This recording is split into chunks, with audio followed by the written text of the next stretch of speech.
Nope, you got it. Yeah. Here we go.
Hey, that's a nice girlfriend. Just that every billionaire's a criminal, and all the poor saints, progressive, throw away common sense, climate activists, tomato paste. So if you see me driving in my Prius or a Cybertruck, give me some space, 'cause behind this purple hair and COVID mask lives a sad ground on my boots. Oh yeah, 'cause when destruction comes, you know, I'm the one to blame. Oh man, get down there.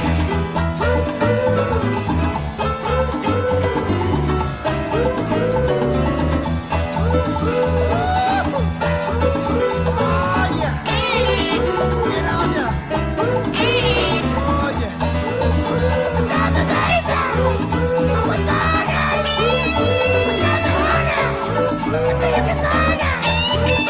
Tell me, baby, what's going on? Tell you what,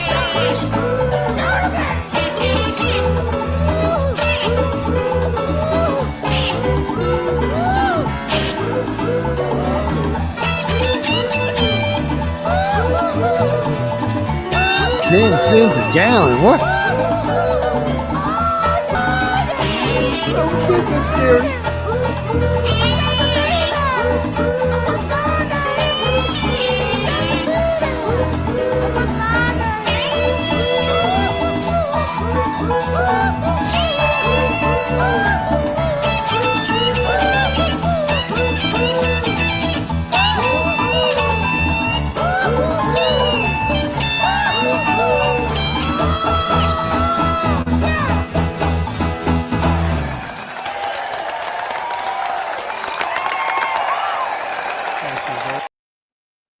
Thank you, people. Thank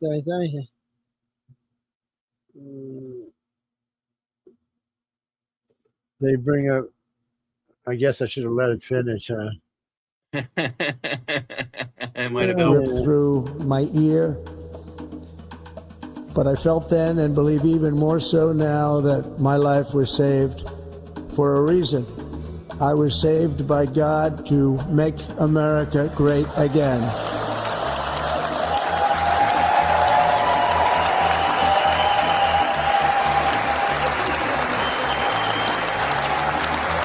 Thank you. Dan, you're a big Dan. Woo-hoo. Thank you very much. Yes, Stan, I think you called sitting in the phone too.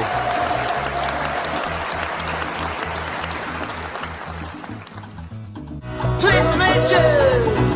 Hope changes my game. Yeah, changes your game.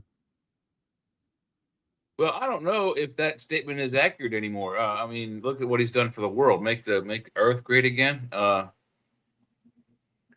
What has he really done for America so far? He's brought in a lot of money, but we haven't seen any real benefits yet. We're starting. No. See, that's not true. You haven't beginnings seen. of change. No. Let me finish. You haven't. So this is where the problem lies in the country, and the media doesn't cover this, so we have to do it ourselves and help everybody cover this. So down here, right off the bat. So right now, if you go to the store and you want to go get an 18-pack of eggs, $2.26 an 18-pack. That's what they are. That's cheaper than what they were the entire time Joe Biden was president. The entire time. So you can get a dozen for $1. I think it's $1.69 right now. $1.59, $1.69. Most vegetables have come down about 60%. Bread. They are at my local Walmart. Yeah, Walmart's a little higher. You gotta remember that. Everybody thinks Walmart's cheap. When you start shopping Walmart, you find out they're not. On the department store end, they're cheaper. On the grocery store end, they tend to be a little more average. Oh yeah. An 18 pack, I think 18 pack is $3.46, whereas a dozen is $2.34. Yeah, see, that's not bad. Yeah. That's way down from where it was. But you're right. During the entire Biden administration, it was, I think, $5 something for the 18 pack and $4.54 for the 12 pack. 12 eggs for $5. Yeah, it got a little ridiculous. A little. The only thing that's really still high down here is beef. We were lucky. The beef products pretty much steadied out at the same price. Now, the pre-processed beef products, bologna, the pre-processed and packaged sandwich meats. Now those rose in price. A pack of bologna, I think beforehand was most of the time was around $4.99 for a Oscar Mayer brand 1 pound package. And then they shot up to like $7 or $8, $8.99 during most of the COVID thing. Yeah, we got so if you just want everyday ham, you can get it for $3.99 a pound. But just AC's, the stuff I like is usually around $7.69 a pound. But ground meat's what's a killer. It's still $6 a pound. Wow. Now you get steak a little cheaper than that. And if you go to any of the places where you can buy it whole, you get it way cheaper. I mean, you get a half a rack of filet for $30-$35 and get 8 or 9 steaks out of it. So we like I said, we stayed steady with the meat products, because we're surrounded by local Mennonite cow farms. Some of them butchered, some of them don't. Some of them milk, and some of them are strictly for breeding purposes. But they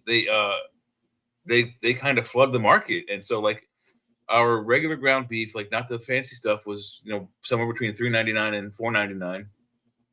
At the height, it might maybe $5.99.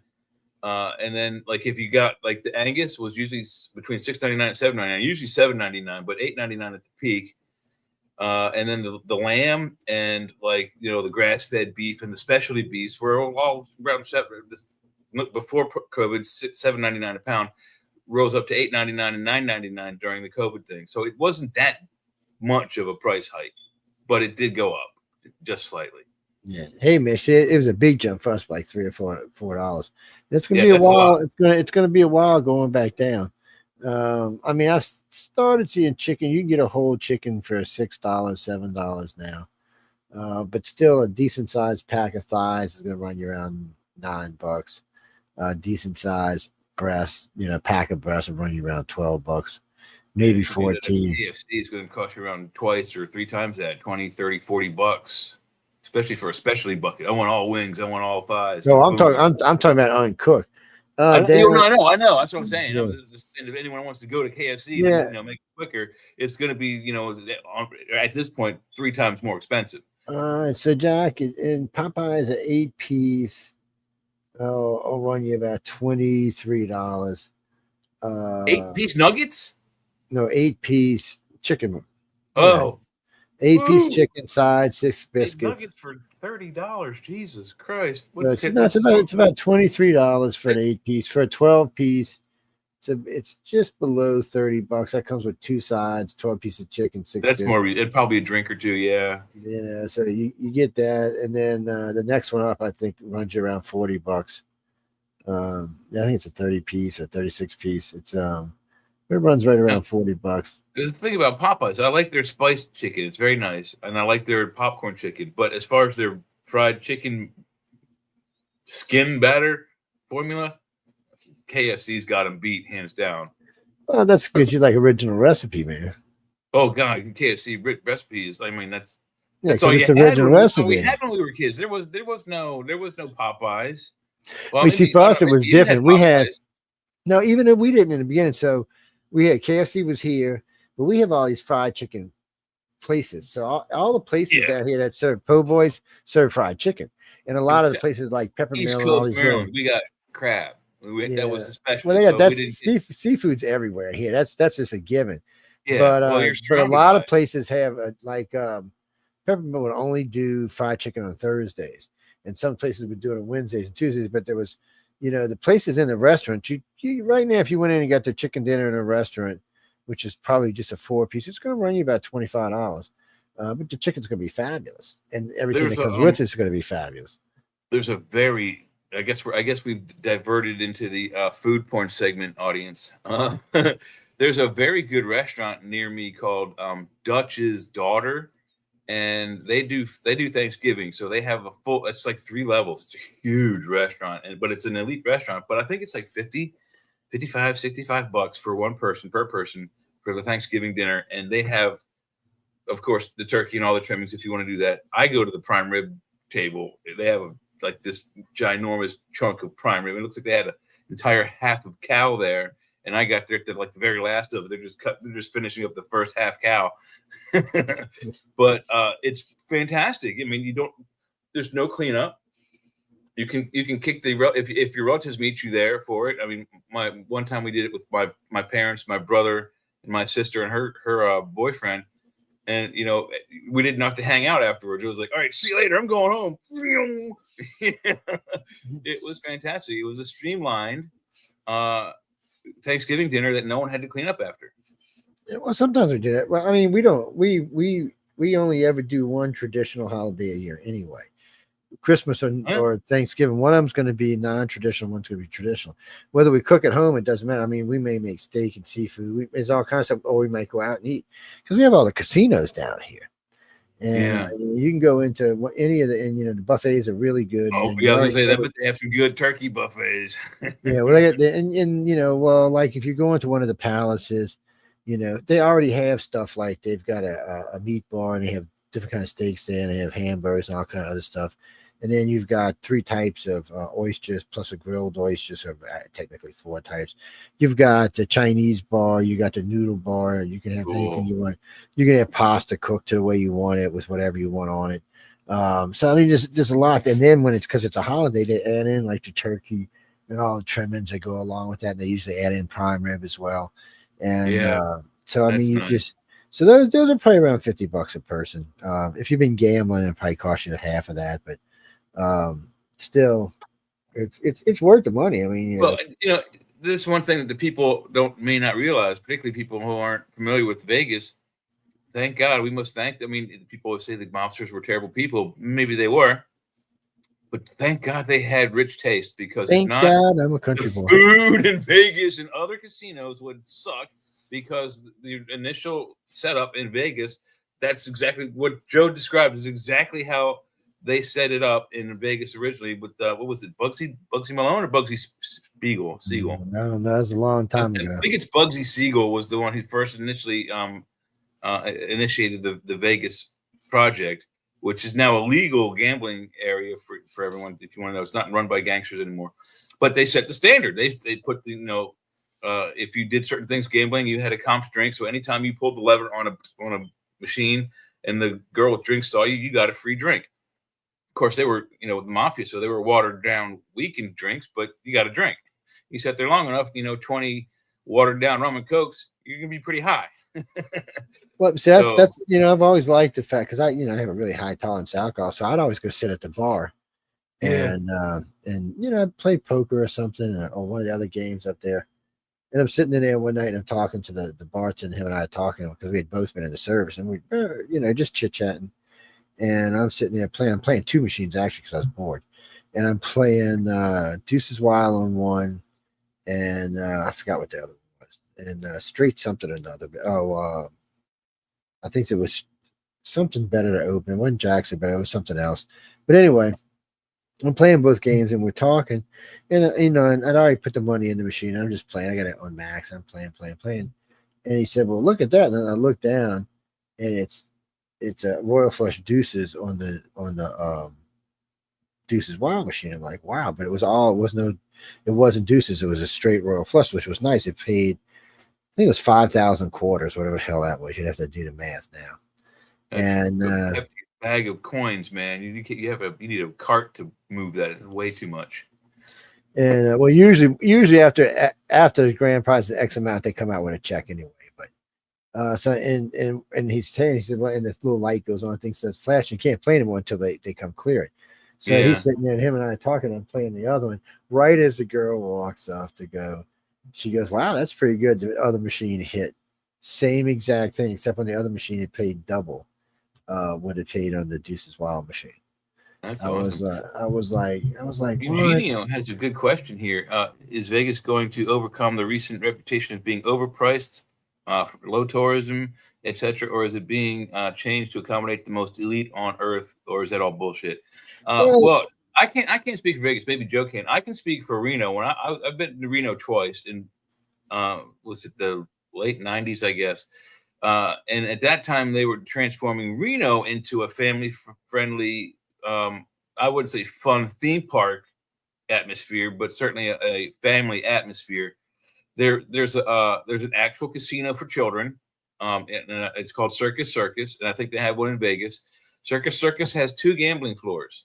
The floor upstairs is where the adults come down. As you come down from the hotel, from the Circus Circus, boom, the first floor you hit is the mezzanine. That's where the kids' casino is.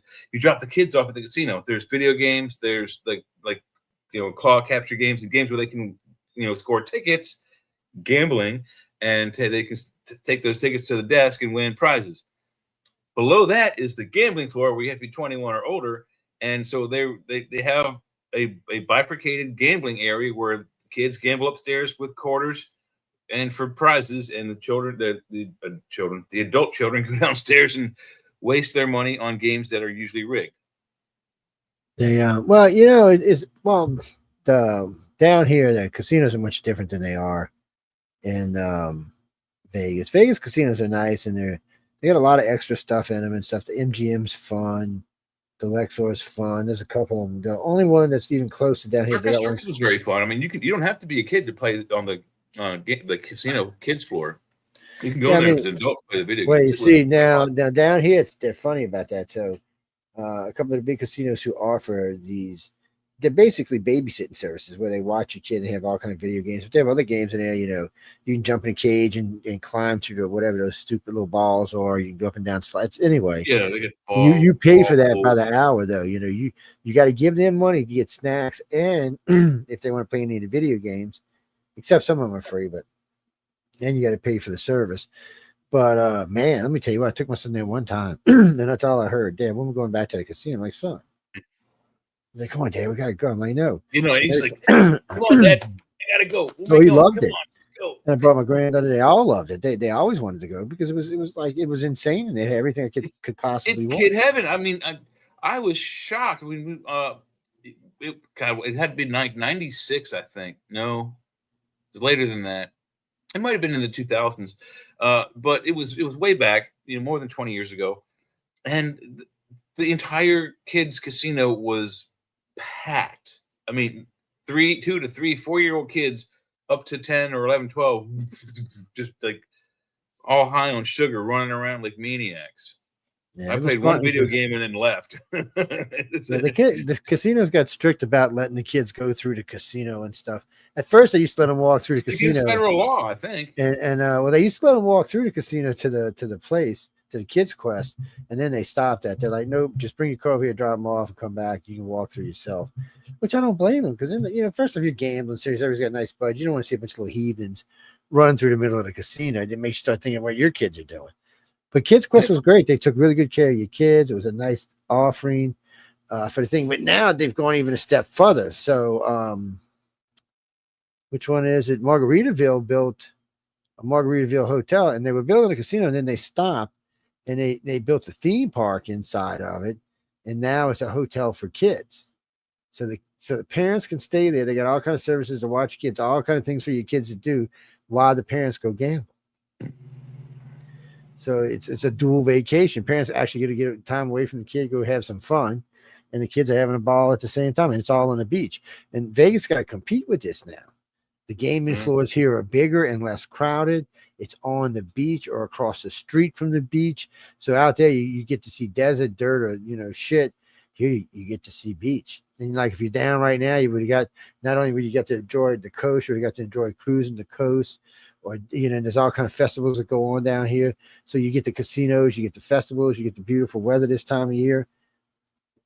What else can you ask for, man? You ain't getting none of that in Vegas. And Jimmy, I've been to Vegas many times. Yeah. Well, I've been to 3 Vegases, so it's weird for me. So as a little kid, we went and stayed there. And then when I was in the service, when I was 18, I went and spent some time there a couple of times while I was in the Navy. When I was on leave and stuff, I went and had a lot of fun there. Well, I was making money on the side while I was in the service. I was spending the day in gambling, and actually it was winning. It was kind of fun. And then I went a couple of years after that, and then not for a while. And then Linda and I went because I started lecturing out there in Vegas, but in where the Pink Flamingo was, Laughlin. I used to do lectures and stuff. So we were out there for that kind of stuff, and it was a whole different thing then. I mean, it had changed considerably. It was definitely more showtime. It's had Well, I mean, it was more showtime. You had all kind of fancy stuff at all the casinos now. It was way more kid friendly than it was, that's for sure.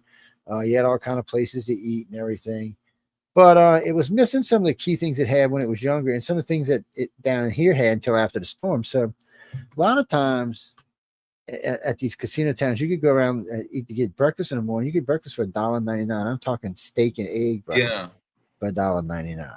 So I said, they set the standard for good quality food, cheap food, so they could get you in there. So you're not wasting your money on the food and the booze. You're wasting it on the table games, which most of them are rigged to be favoring the house, not the person who's playing. Joe, get you an Asian woman, get you a Japanese woman. It's or get you a Chinese woman. You get Chinese. The problem with Japanese women, they are gorgeous. They walk too slow. These days, it's not that. These days, they are snots and a half. Actually, Japanese women now look more like American women with slightly Asian face. They're actually bigger and healthier than the other Asian. It's oftentimes quite annoying, high-pitched, cartoony voices. Yes, and super white skin, which I'm okay with. Yes, well, I am too, but still, it doesn't really matter. Well, I don't care if they're brown. None of that really matters. Here's what color they are. I just don't have a problem with it. Is what I was saying. I wasn't trying to say nothing else. People get all calm down and stuff. The North and Southeast Asian women, that's Japanese and Koreans, are gorgeous women. They are very beautiful ladies. Yes, and you Chinese women are very gorgeous and very beautiful too. Nobody's taking nothing away from y'all. Nope. No, it's what's happened. No. Carl, this is science. And real quick, okay. So what happened is Japan got its ass kicked at World War II. America intervened. America starts saying, okay, we're going to do this for y'all. And we Americanized them, westernized them. So boom, they became healthier. There was food all the time. You could see it. They started becoming taller. Just within, I said, 2 decades, the height average went up like 2.5 inches. You can see the difference in they're not thin and stuff. They're now you actually see chunky and fat Japanese people walking around. For both Korean and Japanese men is just 2 inches shy of ours. It's 5'7". Ours is 5'9". We actually went down. The average height for men years ago, what used to be 6 foot, now it's 5'9.8". Yes, well, let's call it 5.9 if you want. Or 5'10". Well, I'm taller than that, so nan people. I'm 5'9", so I'm okay with it either way. I was either 3 inches shy of the average, or I am right at it. So, well, no, I mean, what do you mean? Because when you see things on TV, you get a different perspective than in real life. But yes, I am actually 15 feet taller than I am in real life on this screen. Oh, you mean living in Mississippi? No, because people down here are tall, and so this is what's so weird. You live in Louisiana, everybody's short. You live in Mississippi, everybody's tall. Not just tall. They're like, even the girls are like 6'1". Okay, you go to Louisiana, girls are like 4'11", 5'2". Yeah. What is it? Zambezi in Africa, the average height for men and women is like 7'7". So when you go there, your girlfriend, you're holding hands like this. And I'll guarantee you, your tippy toes are dangling on the pavement. You're barely scraping along if you're walking. I'd just grab it by you. Oh, I can't. Oh, yeah, I could say that if I wanted to. Couldn't I? Anyway, I would just grab it by and you know. If they dangle that much, yeah, you might have picked an older. I mean, one. She's that big, you know. They might be like the Princess Leia we saw. Yeah. We're not talking about boobs, people. You're disgusting. God. It's not what we were talking about. We were talking about something attached to the boobs. Something that happened way before the show even began. Anyway, Rita, where you at, Rita? Oh man, are you Rita from Lefties Losing It? No, well, that sucks. No, I didn't mean you sucked. I mean, never mind. No, well, we like Rita from Lefties Losing It. She's cool. But I mean, so a guy asking for Lefties Losing It. Turn on the television. I mean, it's all over. I mean, they are all over. They are losing it everywhere. You don't have to go to YouTube anymore. So who do y'all think is winning the shutdown? Is the Democrats winning, or is the Republican winning? So I seen this poll, not this poll, but one of the was a Kirch company. Somebody put out that until today, the Democrats had an 86% of winning in 2026. Now it's at 65%. I'm thinking, really? No, 55%. I'm like, really? I don't believe that. And so, Republicans went from 17% to plus 37%. I'm like, no, I'm just having a fundamental issue with that, because when you look at the crucial numbers for the Republicans, they're kicking the Democrats' asses. So there's no way that could be right. So I went and looked up the company, and of course, it's a left-leaning company, as left as you can get. It's a padded. That was expected. It's a padded survey. But what the thing is that you're still the populace is getting two stories. They're getting what the left is saying, like what's his name, Pataki, or that fat governor. He's saying that ICE is going into people's homes and taking people of color, brown and black, out of their homes. Well, I don't know what color people they are arresting, but it's not random. This is the thing that's pissing me off about this whole thing, is that the Democrats are making it seem like it's like these guys are like stormtroopers in World War II, just like with their rifles going boom, boom, boom, in unison, marching down the street, going, get him, get there, and just grabbing people at random. That's not what's happening. And then they're saying that these people haven't had their due process. Well, why do you think they're going after these people?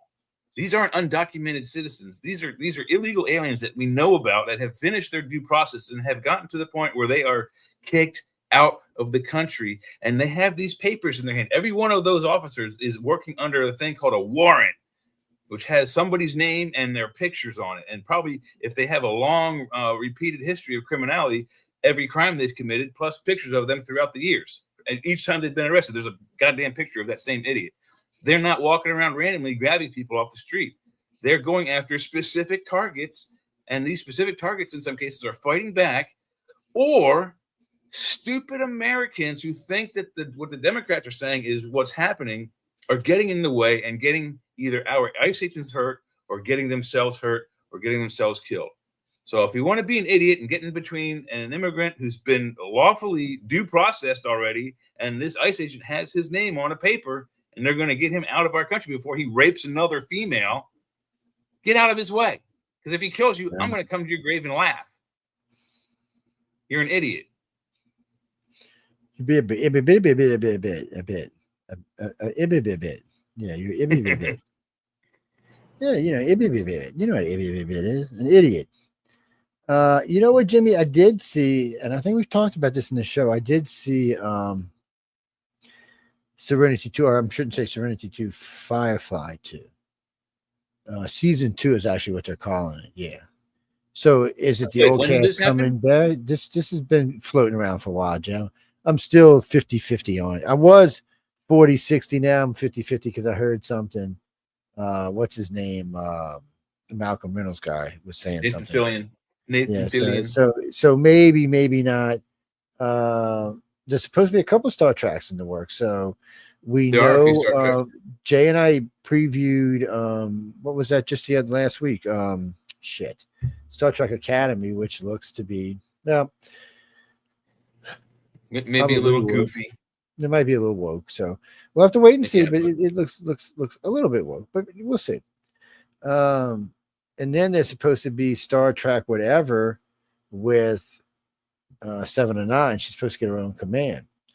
And now I don't think that's going to happen. I did see a few memes going around that Jerry Ryan's had some sort of falling out with Paramount or someone involved with the project, and I don't know if she's going to be on board or not. But maybe, that's what I had heard too. I heard that about 4 or 5 months ago. But then the other day, I was watching. Let me check the database. What is that thing called? IMDb. The Internet Movie Database. I would do a general search actually. No, I'm just going to Jerry Ryan's page here. If she's doing a project of Star Trek, it should be on her page. There she is. Boom. Click. Cutie pie that she is. Okay, get out. She's very cute. Let's see photos. No, we don't need. I know, Kimberly. One of the problems was that Kate McFadden didn't like Jerry Ryan. Yeah, I had never heard of it before until I was reading the history. Criminal Minds released and Unplugged filming. That's his voice, so that's probably an animated movie. Yeah, probably. Star Trek Picard. They don't say anything for Star Trek with her. So if there is a project for that, it isn't. It hasn't been red lighted or green lighted, so it's not on IMDb yet. Well, yeah, but that doesn't mean it hasn't been green lighted yet. It just means they haven't put it out yet. Because I noticed a lot of the movies lately aren't coming out until they're out, getting ready to come out. I mean, getting ready to come out. Well, no, Jim, you can tell because what is it? Avatar 3 that's out or coming out. Avatar 4. Nobody heard anything about it, and then bam, it's like, oh, it's almost ready. Well, there is this. Okay, so untitled. Yeah, I'm untrusting. Go ahead, I'm listening. I'm untrusting. Titles that are untitled right now. Untitled Star Trek prequel, no date. Untitled Star Trek Beyond sequel. Zoe Saldana and Carl Urban are signed on for that. Untitled Star Trek live action project as a television series. Nothing, no dates. And then an untitled Star Trek / Kalinda Vasquez project. That's probably, I'll bet you that's a fan something or other. Yeah, but the other top three sound kind of legit. Yeah, we'll just have to wait and see. I'm gonna click on it and see what they got. No, go ahead. Go ahead. No, go ahead. Nothing there. What, Chris?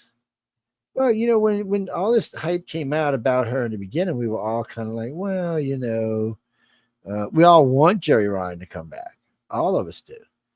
but would it actually? Whoa, what the bleep? All right, we're fired from Friday Night Management now. 1, 2, 3, 4, 5, 6, 7. Damn, we got 8 songs we got to take off the damn thing from Friday night. I don't know what that is. Okay. Yeah. No, but we all like Jenny Ryan. We'd all like to see her have her own gig. Maybe they should do it and make Picard the admiral. That way he can sit behind a desk and look pathetic. Yeah. He's doing that already anyway. Looks like there's a Star Trek Atlantis possibly. I don't know. There's really no info on IMDb whether there's any kind of project with her involved in a Star Trek. And there's also supposed to be a new Stargate coming out, which I haven't seen anything about. I did see the Superman guy playing the Highlander. That's legit. So I checked that out. They've actually Henry Cavill, the previous. You know what? Why don't you grab a preview while you're on there? Because I'm actually on a different page right now. But shit, I closed it. It's what's that, guys? No. You can see a trailer. Yeah, they got trailers out. Yeah, we showed one on here a couple weeks ago. What's the movie he's in again? I just forgot the title. He's in Superman. I mean, no, not Superman. Highlander. Highlander. Yeah, exactly. It's Highlander the remake because it's the original Highlander they're doing. Yeah, Jeff, it's the original Highlander. Yeah, they're like, yeah. He's Connor McLeod of the Clone McLeod. Yes, that's where he is. Ooh, I found one. Let me see if this is it. I know lots of women who like him. Yes, they think he's a hottie patati. I don't know. I'm not into men. I think he's handsome, but other than that, what do I know?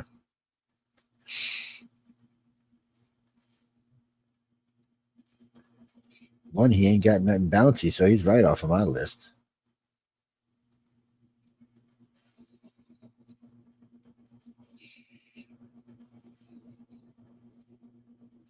Steve McQueen.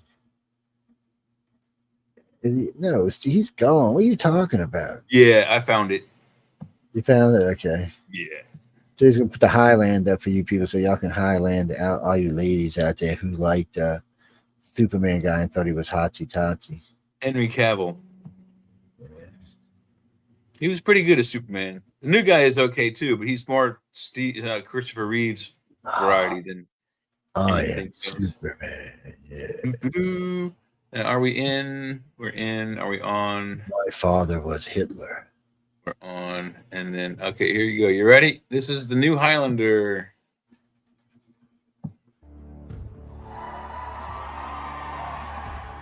You are marked, Connor McLeod. Connor McLeod. Neither man nor God.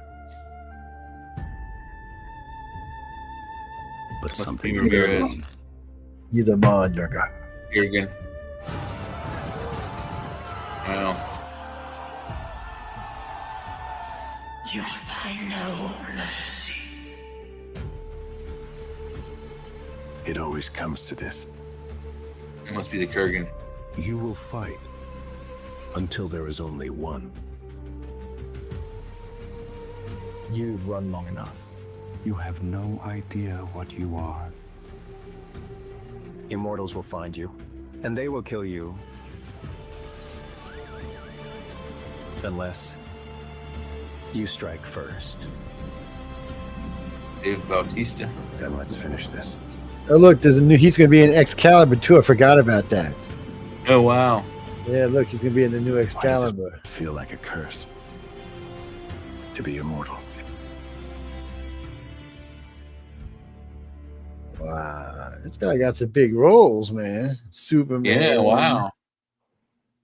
Wow. Highlander, Excalibur. Damn, he's pulling in the What's boo-boo. next? dude. Lowlander? I don't know. I mean, maybe he'll get his own TV series, like Duncan. No, McLeod yeah, and Mitch is saying Duncan a McLeod. new Orville. I think if there is a new Orville, I think Well, it's the last one. I heard there was going to be one, and then I seen what's his name, Seth, whatever his name is, on TV saying no, there's not going to be. Hmm. Yeah, I don't know. I liked Orville.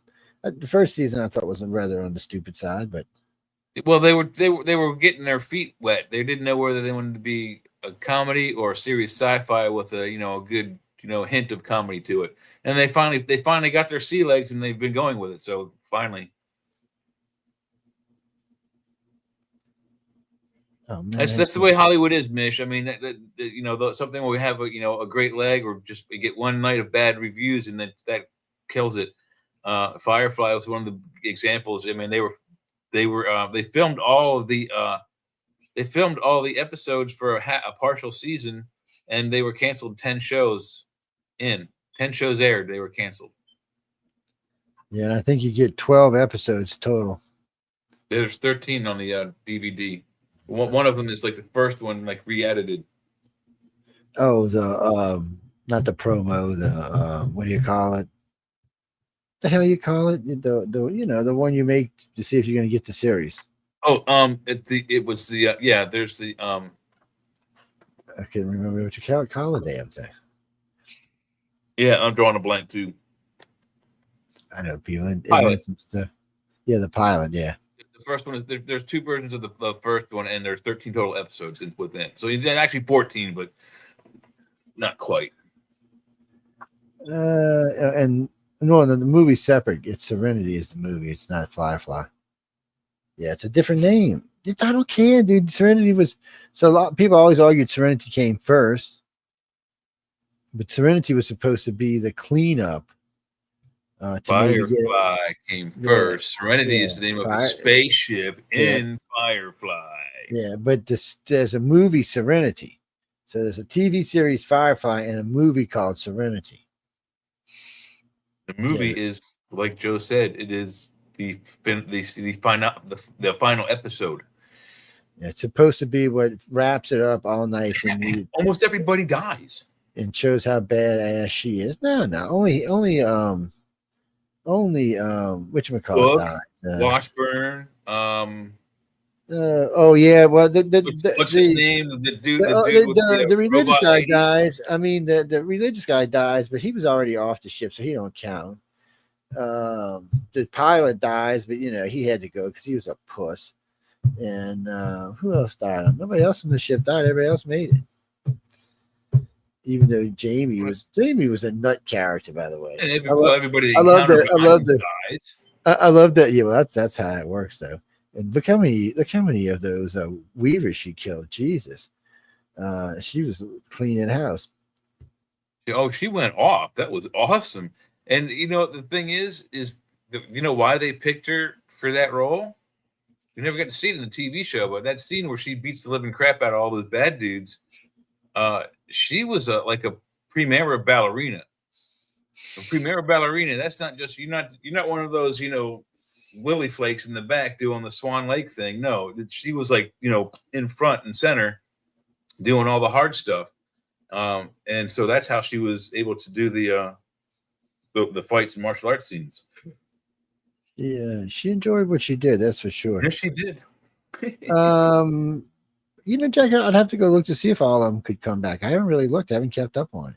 When the show first broke, every actor and actress that was in the first 13 episodes, every single one of them said, if it comes back tomorrow, I don't care what we would be doing, we would all come back. Every actor and actress said that. It didn't matter what project they were on, they would quit it. They would pay whatever penalties or fees or fines to SAG and whatever unions if they bowed out of a contract, but they would ditch whatever project they were doing to do more Firefly. That's no lie. That was in the news.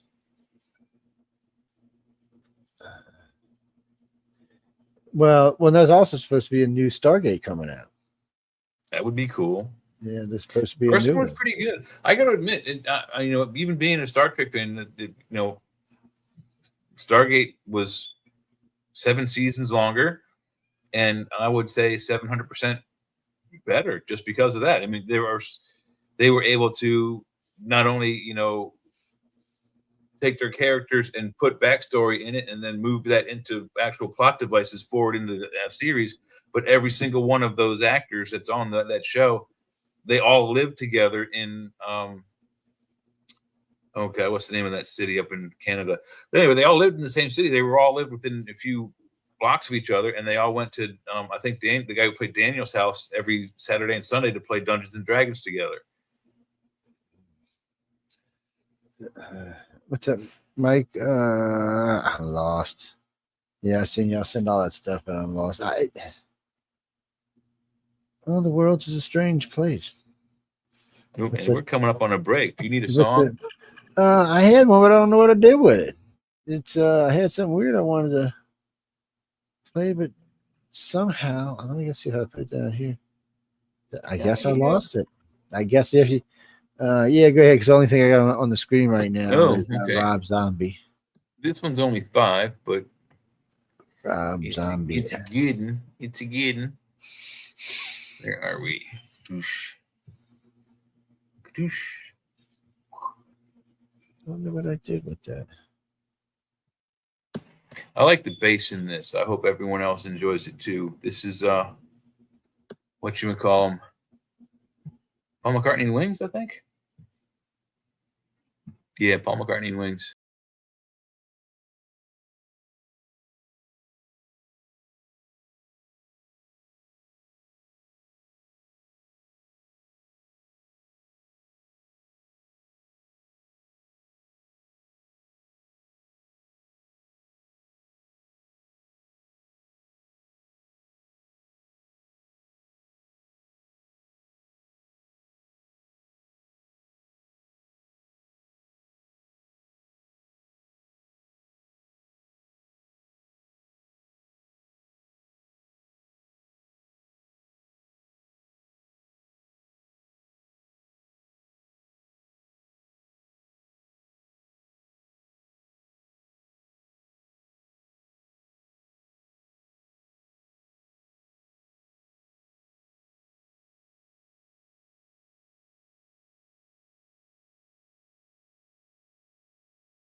Have you ever wanted to see your home from space? With this free No. satellite Earth Maps tool, you can zoom right down to your It's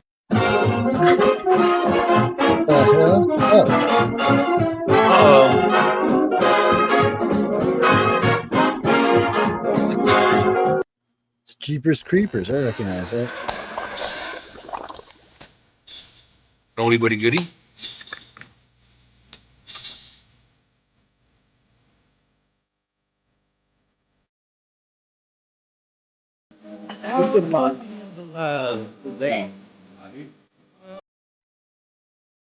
Okay. What happened?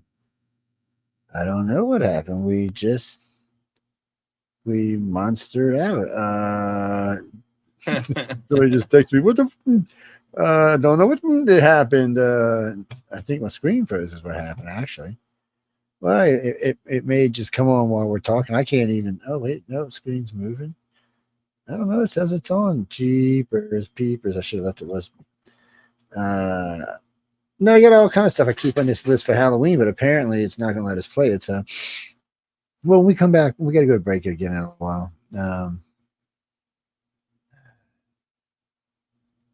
You're talking. Okay, you said Marietta, right? So Florida, right? So that's down by.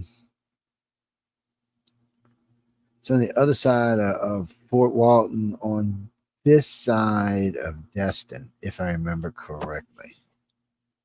Yeah, if I remember correctly. It's been a while since I've been down there.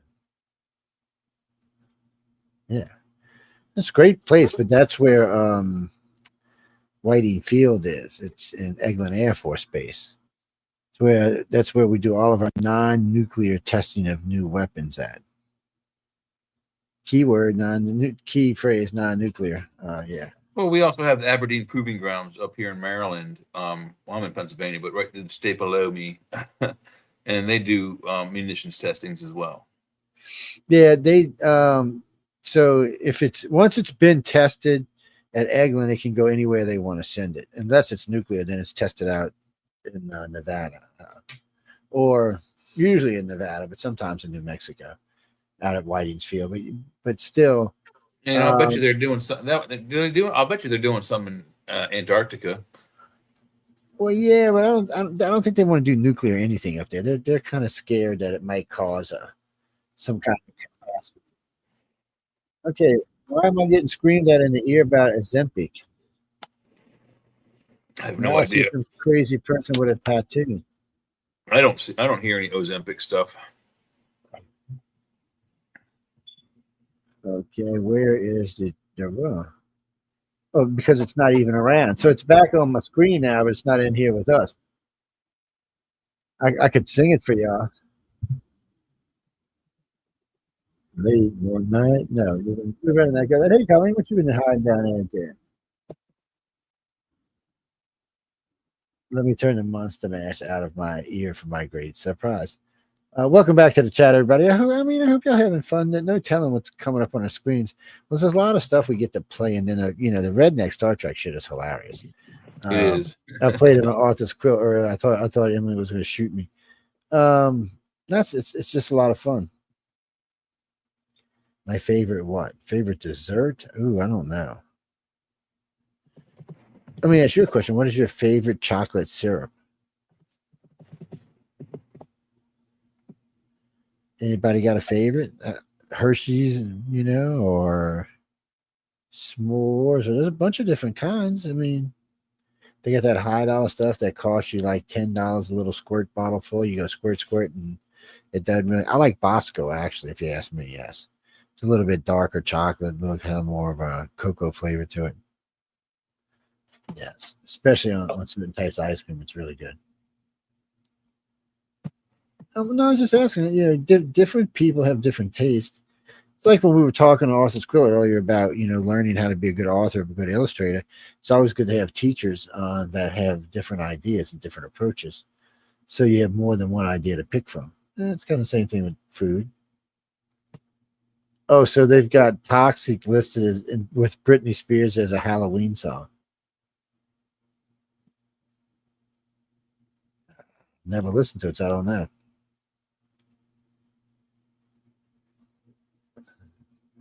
My favorite one song for Halloween is probably Ghostbusters.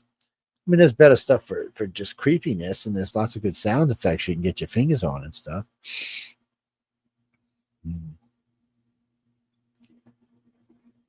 You know, I was thinking, I can't make up my mind what I want to do because this show actually falls on Halloween this year, and I haven't even talked to Jay about it. But maybe I'll put a feeler out to all of our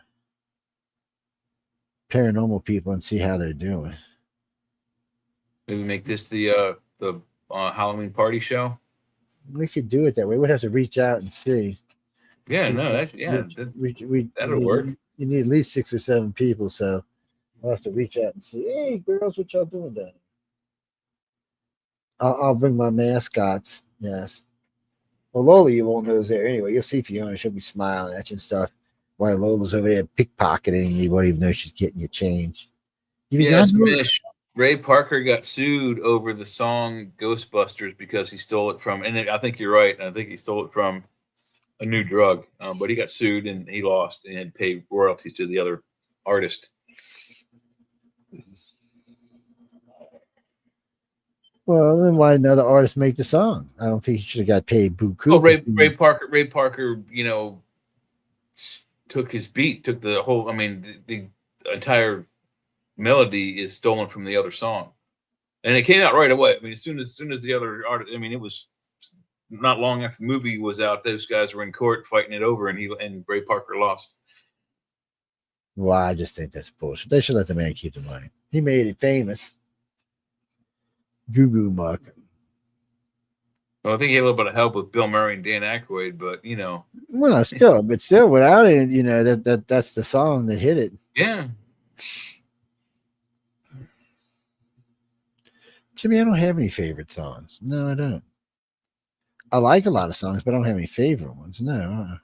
Yeah, Mish, there's only 7 actual notes.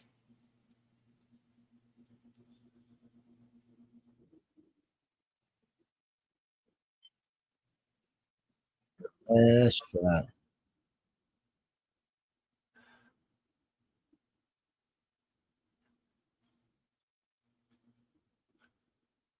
So, did you right before the show started? Did you happen to catch any of little VP Vance's talk with the Marines at Pendleton Camp? I caught just the very beginning of it. Yeah, me too. And then I how can I say this politely? I turned it off. Yeah, he was getting a little wishy-washy, and I wish I was back in the boots kind of deal. It's Royal Marines Act to what? It's gee, well, no. I said this. Who sent me this crap? I said this in the beginning of the show, but I mean, we're going to start polling in 2 weeks. Yeah, right after the first show after Halloween. Oh, actually, we'll start doing polls. It's 1 year. It'll be 1 year till election time. Then. Yeah, no, it'll be 1 year till election time. Midterms. So Senate elections, all kinds of stuff going on. So the one poll I saw today, which said that originally it said that the Democrats had an 86% chance of taking the House back. And now it says they have a 63% chance of taking the House back, which is actually down from earlier when it was 67%. And the Republicans have basically about a 40% chance of taking it back. I don't know what polls they're looking at or what country they're looking at, because all the polls I see right now shows the Democrats are losing in the shutdown. Yeah, which is what are we at? 18 days now? Yeah, about 18 days. Yeah, it is 18 days, actually. Yeah. Well, we won't know. People won't start missing their payments until next month, unless somebody comes up with something. But the first wave and no EBT payments is going to be a bitch, because a lot of those people rely on that stuff. So I don't know. Yeah, it's going to hurt a lot of people. It's going to hurt a lot of people. So we'll see how people are feeling after they've got to figure out another way to feed themselves. Well, yeah, because I mean, I think the last round is whatever pay the government's going to be able to give to even the troops is this week or next week. Yeah, it looks like the troops may be funded for the next couple of months, but if they're deployed, but if they're on, if they're at home and base, they're screwed. No, they're being paid by the tariffs. Oh, so right now it's $14 billion a month to pay for military salaries. Yes, people, I said a month. 7.5 billion every 2 weeks. 7.5 billion, Jesus. I didn't think it was quite that high, but when I checked it out online, and then I asked Alexa just for shits and giggles, and she said the same thing. After I had to argue with her for 10 minutes to understand what the question was. She's gotten too smart for her own good. She tries to outthink you now. Kirby, what do you mean? What is TDS? TDS is Trump derangement syndrome. Yes, Trump derangement syndrome. Yes, and it seems like quite a few Democrats have it.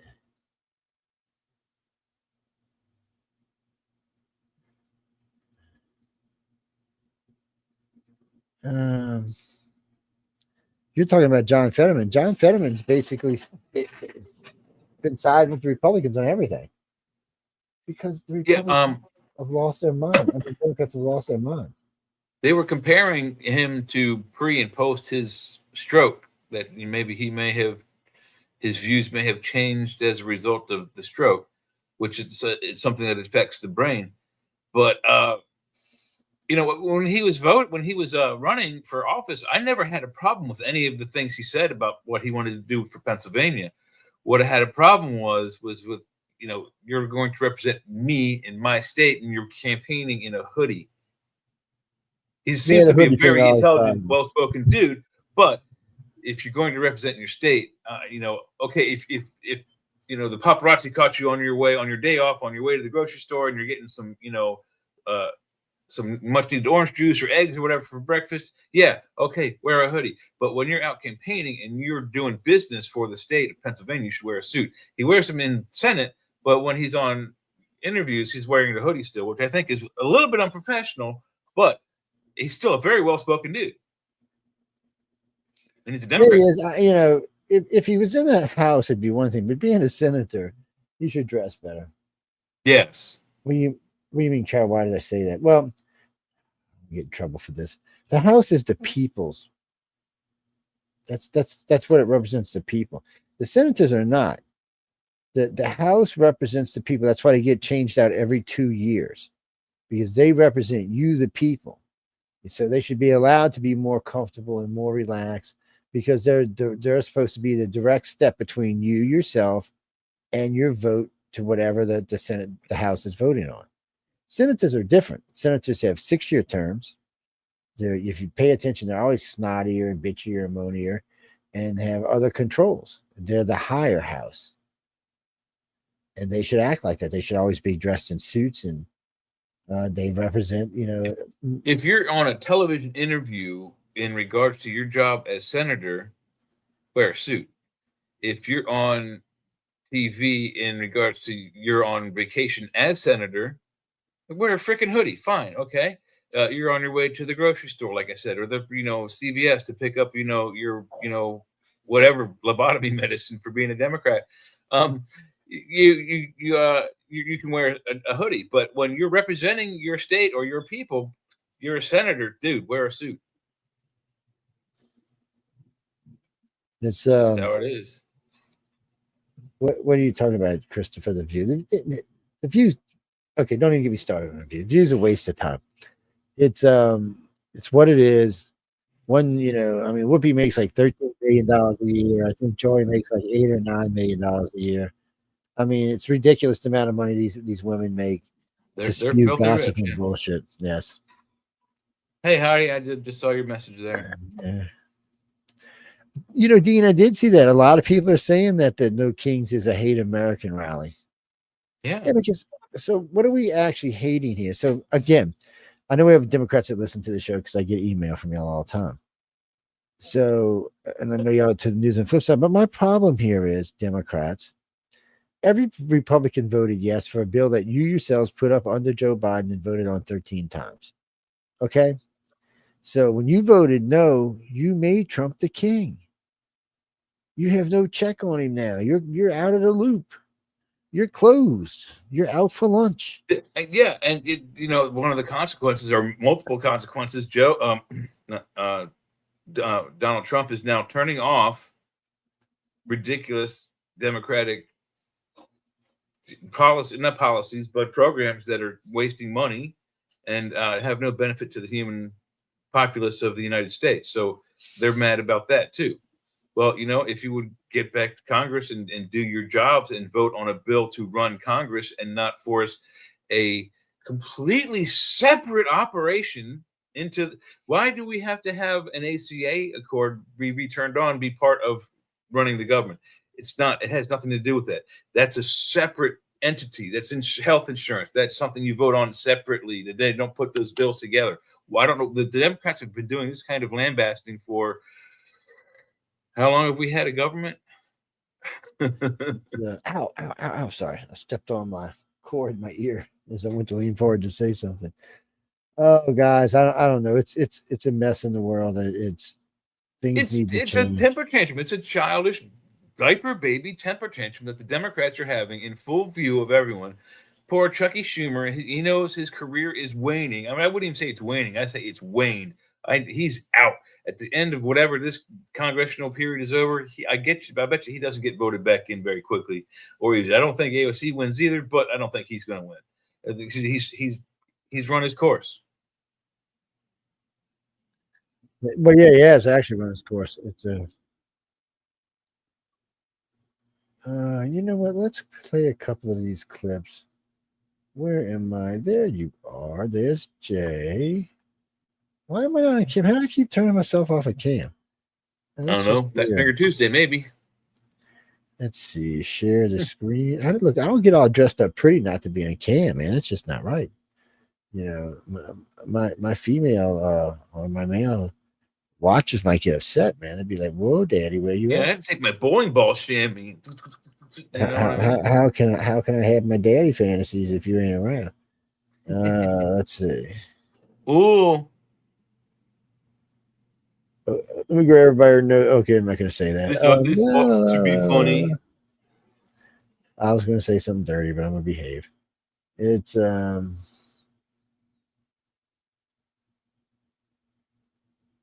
that's no, go ahead, dirty it up. Yeah. We're on an X-rated show, aren't we? I don't know if it's like, close enough. No, that was just weird, whatever that was. This is Rita from Sky News, and this is Lefties Losing It. And we're going to be. She's from New Zealand, isn't she, or where is she from? No, she's from somewhere in the United States, Kentucky. Oh, is she? Virginia, or somewhere like that. Have you asked her to come on the show yet? I've tried to get hold to her. We're gonna try a different way to get hold to her. I'm gonna wrap Jay in a chocolate giant eclair and mail it to her and say, "Here, we love you, Rita. Please come on our show." Since the 1950s, the U.S. Postal Service frowns upon mailing human beings through their services anymore. They won't know. You'll be inside of a fucking eclair. What will they know? Oh, just better hope somebody doesn't decide to take a bite out the eclair while it's en route. Why is that eclair wiggling and moaning? Nah, we'll knock you out for the treatment. Dude, some of that good love juice will knock you out. No, Dan, we're gonna play this right now. Yeah. So, Dr. Rita. No, she's not Dr. Rita. Where the hell are you coming with that stuff from? Just Rita. They and the left is branded as some sort of modern day Hitler. Such is a snot, actually man. hugely popular in the only Jewish state. There are thank you messages on the beaches of Tel Aviv. There are thank you messages in the leading newspapers of Israel. The nation, its people are grateful to a leader who has brought their hostages home and brought peace to the region. They're wearing Trump hats in the Knesset, the Israeli parliament, hats that say Trump, the peace president. And CNN had to acknowledge that there were plenty of MAGA caps being worn in Hostage Square. And of course, endless applause for President Trump. Endless applause for President Trump. And when I was there, I even saw people wearing "Make America Great Again" hats. Wolf Blitzer, wow. In that crowd Wolf over Blitzer at still Hostage around. Square. But yeah, Yeah, you heard me? You despite sounded all that, good. despite What the a fact happy. that world leaders were jumping on planes within minutes of It was notice exciting. They were to wearing be in the it. Middle East for this announcement, CNN anchor And Big Jake Wolf was a Trump Tapper, you know, fan. the dude who noticed Joe Biden's cognitive decline only after he stopped being the Democrat candidate. Well, yes, Damn it. Jake tries to downplay the enormity of this peace deal. Obviously, blessed are the peacemakers indeed, but it is worth pointing out this is a ceasefire deal, right? This is not a larger peace deal about a Palestinian state of any sort and who gets to rule a Palestinian state and Israel gets security guarantees, how, and all that. That is still TBD, right? I mean, yes, but, because the yes, but part of that is that, yes, this is the first phase of this deal where the two key parts of that was a ceasefire and the release of the hostages and also the release of Palestinian prisoners. Are happy about Just this. And you know she's a pathetic Trump work hater. there from Jake Tapper, but not surprising. And let's Yeah, I was stick gonna with say, isn't she one CNN. of They the have extreme another righties? anchor here, Christian Amanpour, having to issue an apology for insensitive comments suggesting the hostages, the Israeli hostages, were treated better than Gazans. Oh, I know. But I regret also saying that they might have been treated better than many Gazans because Hamas used these hostages as pawns and bargaining chips. But that was insensitive and it was wrong. From speaking to many former hostages and their families, like everyone, I've been horrified at what Hamas has subjected them to. Yes, it Yeah, was insensitive don't and any wrong, hostages even talk CNN. to that Also idiot. wrong was not to keep this deranged Democrat accountable. Here is Jason Crow refusing to give any credit to Donald Trump for the peace deal. How much credit does President Trump deserve for this remarkable agreement? All of it. Well, this does need to end the terrible, All of terrible it. tragedy we've seen the last couple of Dude, years. all you It's have been to say, awful. dude, I is don't all of trust it. Donald Trump. There's Dude, no all reason of to it. trust Donald Dude, Trump. all of it. I none would, of of this course, work bullshit with any that administration that Biden wants to laid achieve those around things. All of it, dude. He Biden don't listen well, does he? Democrats Never are so implemented. bitter That's and different. petty, aren't they? And so are many of the journalists. And is it any wonder that Donald Trump is telling them precisely what he thinks of them and their activism masquerading as impartial news reporting?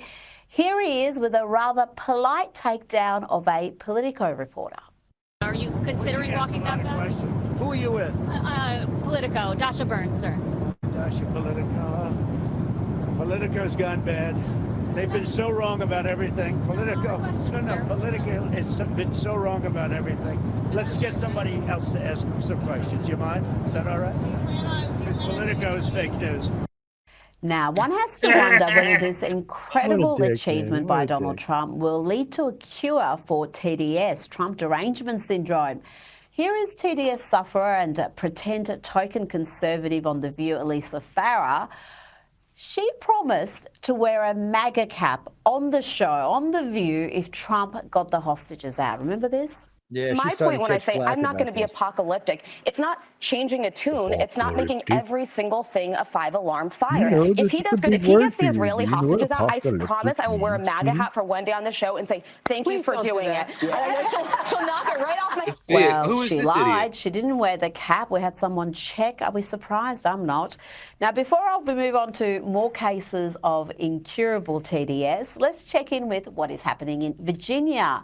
Now, there is Virginia. something Now, don't, wrong, you know, don't be terribly saying wrong Virginia. with I the was modern watching Democrat John Carter woman. Mars last It's night. not just the squad. There are so like many Virginia. exhibiting signs Yeah, of Virginia. lunacy, signs of hysteria and indecency, unable to call out the most reprehensible of behaviours.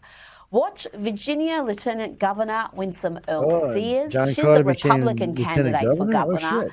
She questions Abigail Spanberger about why she Where do hasn't these people asked Jay come up with these Jones, names? the Democrat Spanberger? nominee for I mean, that Attorney just General, sounds- to step down after his vile behaviour was exposed. Yes, Now, watch he this. exposed It's himself. quite chilling.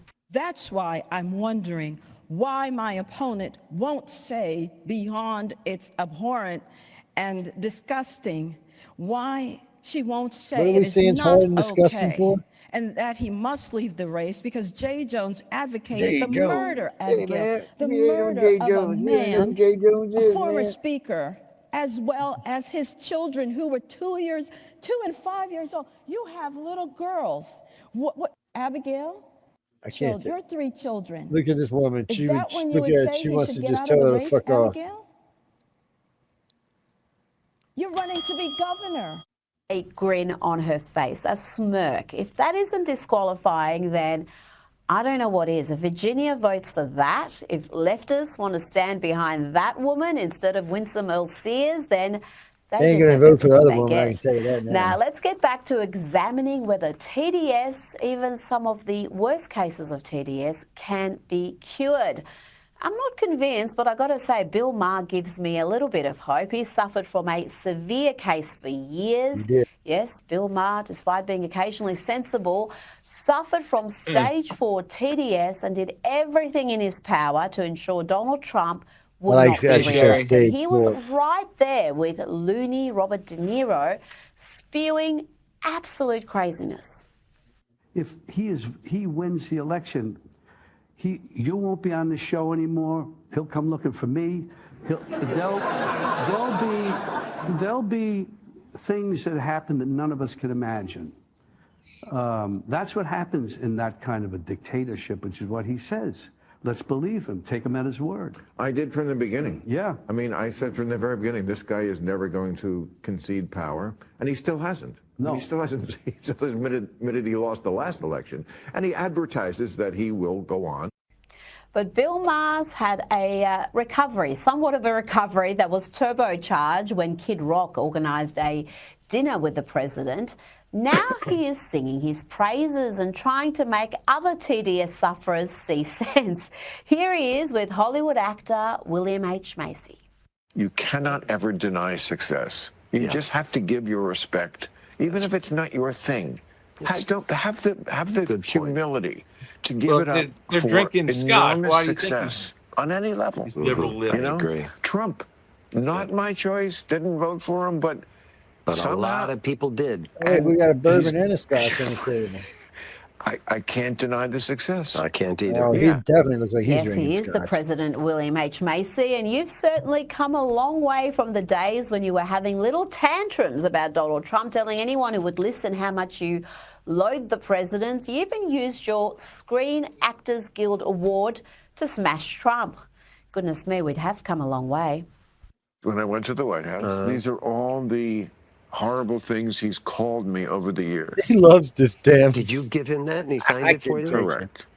He loves this thing. Brilliant. I know. It's my prized possession. What a signature. That's one of the best signatures Stupid, angry, dopey. Now to one of the worst TDS cases ever. This man has completely trashed his own reputation. That's Sam Harris. Even he was eating humble pie this week. Trump got a deal done. Watch it there, Eugenie. And that's something I don't women believe in the you room. believe would have happened under a President Harris. It pains me somewhat to admit this, but yes, he's certainly been good for the Middle East and for Israel in a way that I don't think there was any reason to expect Harris to be good. And Biden certainly wasn't good, apart from the first few weeks after October 7th, or maybe a couple of months after October 7th. Yes, Sam Harris eating humble pie is a joyous moment, but he's still fully afflicted with TDS. I mean, it wasn't long ago when he was saying crazy stuff like this. Of all the conspiracy theories, he latched onto this one. It was funny. This just could be based on a faulty intuition about ballistics, but I'm surprised that a rifle round making any degree of contact with an ear Bill calls wouldn't him do out more on this. damage. I think a shattered piece of shrapnel from a teleprompter What is about far the guy- more likely to have done that to his ear than a rifle round. That's so silly. I would have used stronger words than silly, but it's far from the dumbest or craziest thing that Sam Harris has said about Donald Trump. Remember this rant? At that point, Hunter Biden literally could have had the corpses of children in his basement.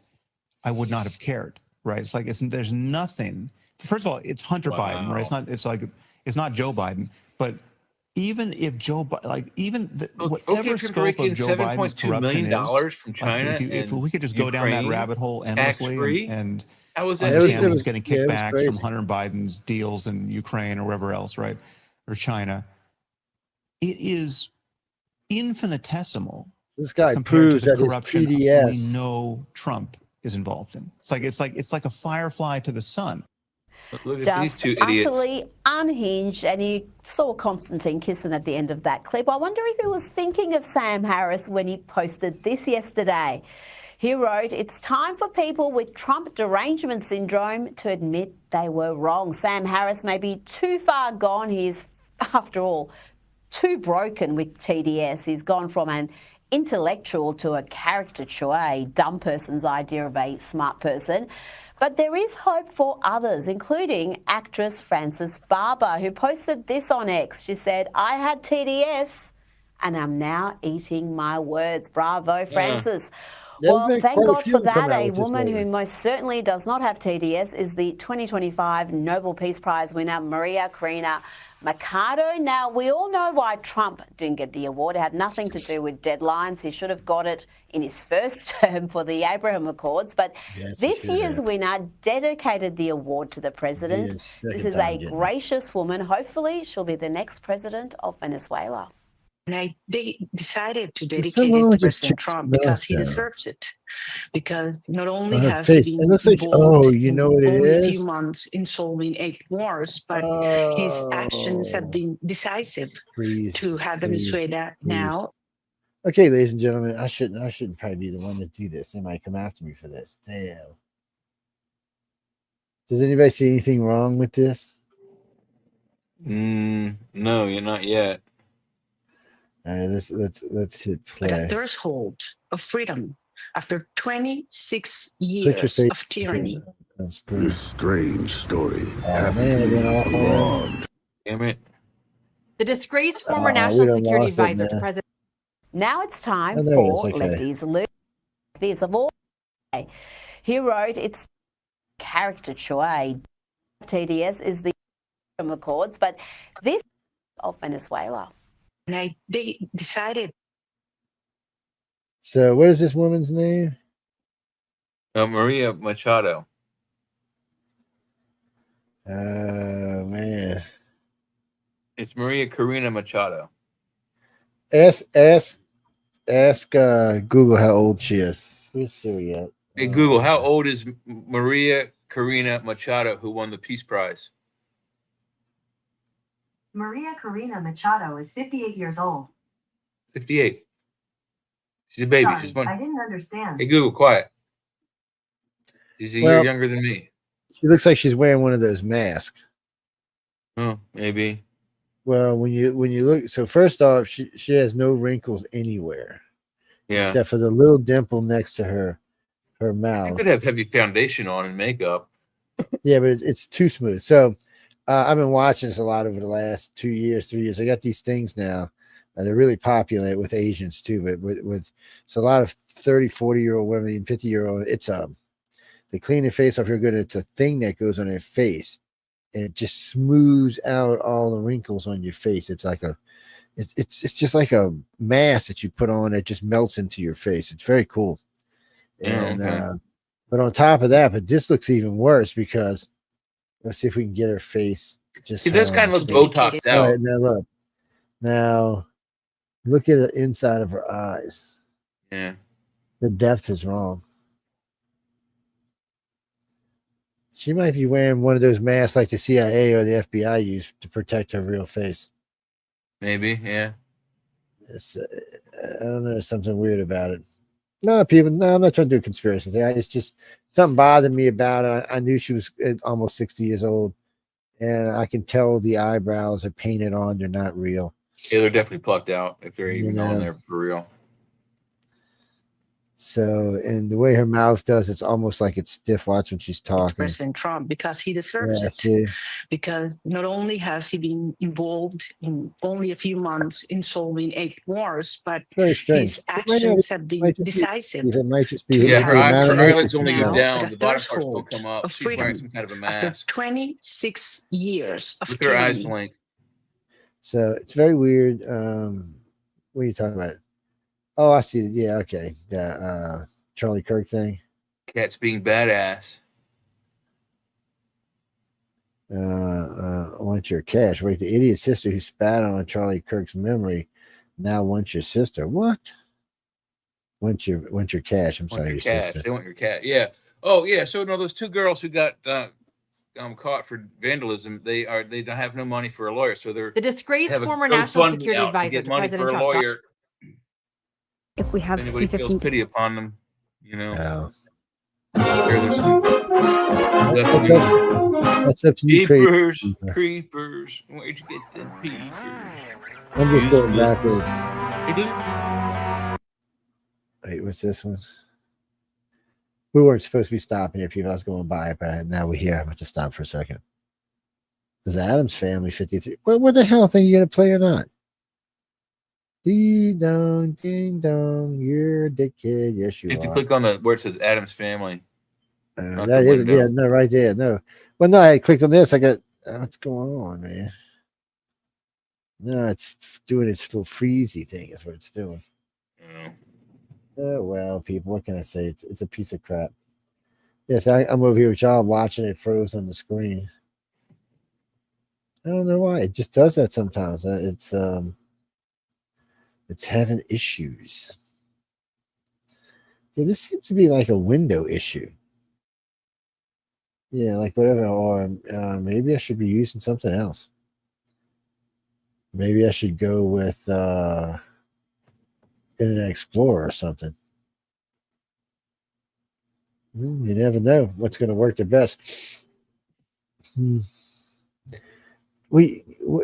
So Carly, where is your favorite? Hey, Misha, where is your favorite place to go for Halloween? Oh man, there's a lot of places I like to go. The Dungeon's one of them, but I mean, yeah, there's a lot of places I like to go. You want to do what? You want to go? Oh, you want to go to Salem and walk the streets at midnight from All Hallows Eve? From all. I don't know if you remember, Joe. Several years. Damn it! I hit the wrong damn thing. Several years ago on the network, we had I think it was either Michelle or Lori Lee that distributed the. There was a contest for a contest to win. And I think it was for two, a weekend in Romania at Dracula's castle, where you would spend the weekend in the castle and sleep in a coffin. And I had entered it as often as I could. I know Jeffrey did. I know Michelle did. I know Laura Lee did. I know almost every show host that they distributed that contest to, we all tried to get it. How cool would that have been? That would have been just badass. I'm sorry. Even if I'd have had to sleep next to goddamn Jeffrey Pritchett in the same damn coffin, it would have been a blast.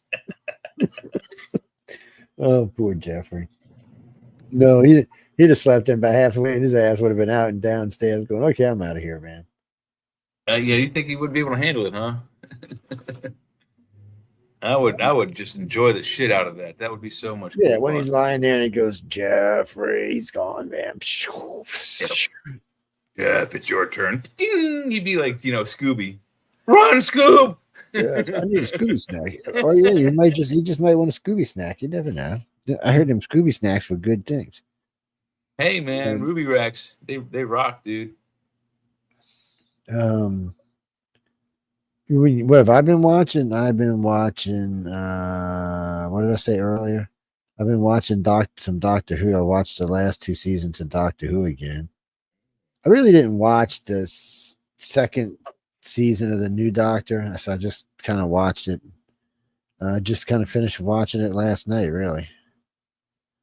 Yeah, when Rose Tyler comes out to be the next Doctor.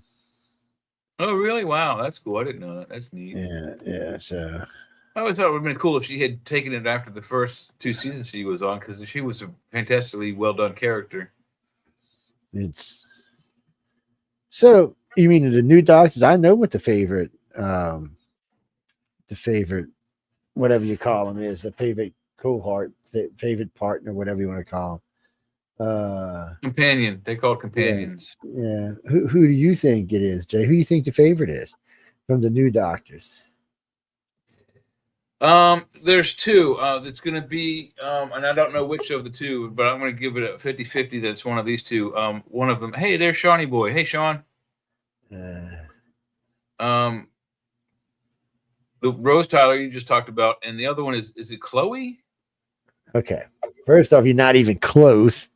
The Dr. Donna is number one, and not only number one, but number one by like. Yeah, I was surprised too, so don't feel bad. The first time we seen this was we were up late watching TV one night, and some guy did a show about him, and then I seen it on some other special, and then I seen it again through BBC. What you doing, Papa? What's up, Sean? Have you been smoking that shit? He must not hear us. Sean, Jay said he wants to have sex with you. No, I didn't. You know that's a lie. Can you hear us, dude? Hello. If that happens, I want to watch. I think his camera might be freezing up. Hey, Mish, good to There he is. see you, Mish. He's blocked, breaking up or something. Earth's final conflict.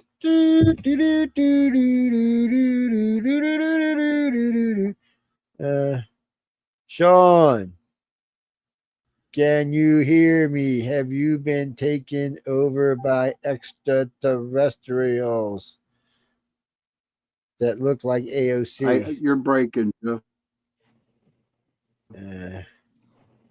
Sean, Jay, was I breaking for you? No, your sound fine. Okay, yeah, he's having an issue with his system. Sean was freezing up.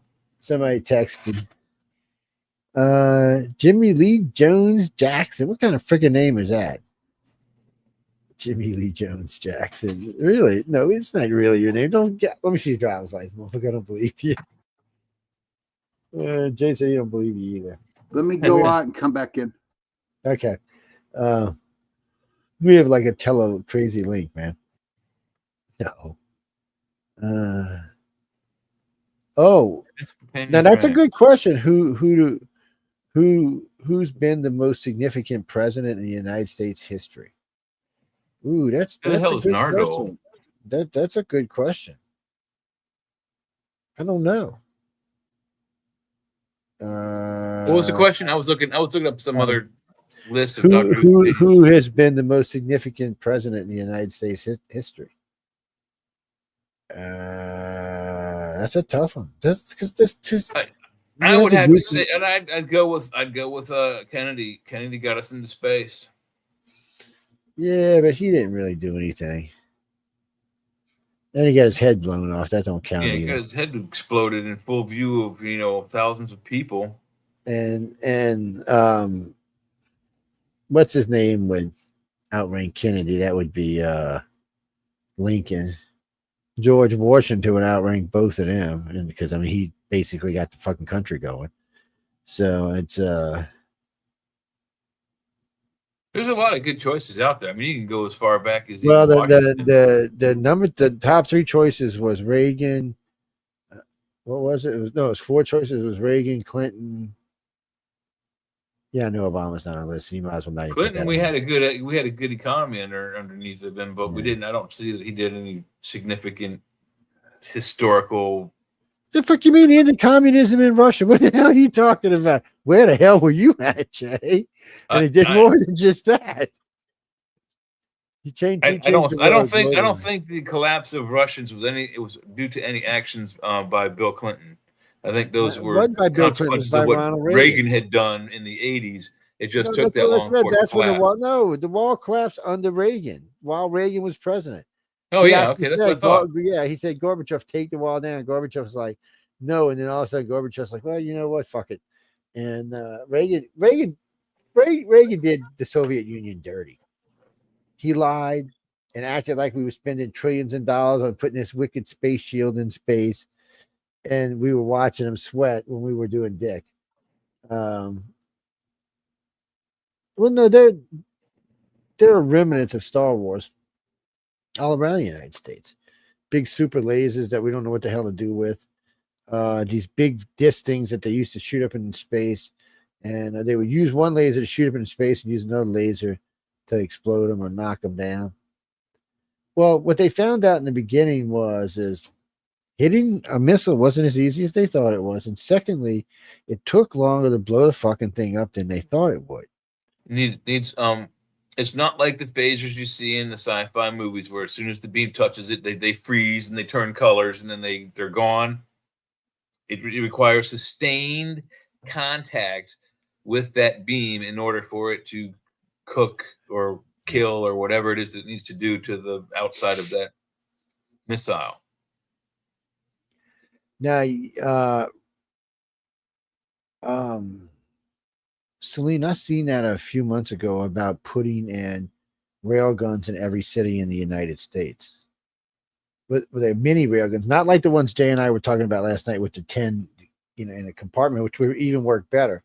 Those shoot a billet of tungsten that's about 2 feet long, and I don't know how much it weighs, but it's that one little 2-foot piece of metal, solid billet of metal, launched at just under the speed of light is enough to go through a dozen World War II era warships. Yeah, it would. Yeah. The big ones, the mid-size railgun would be no problem.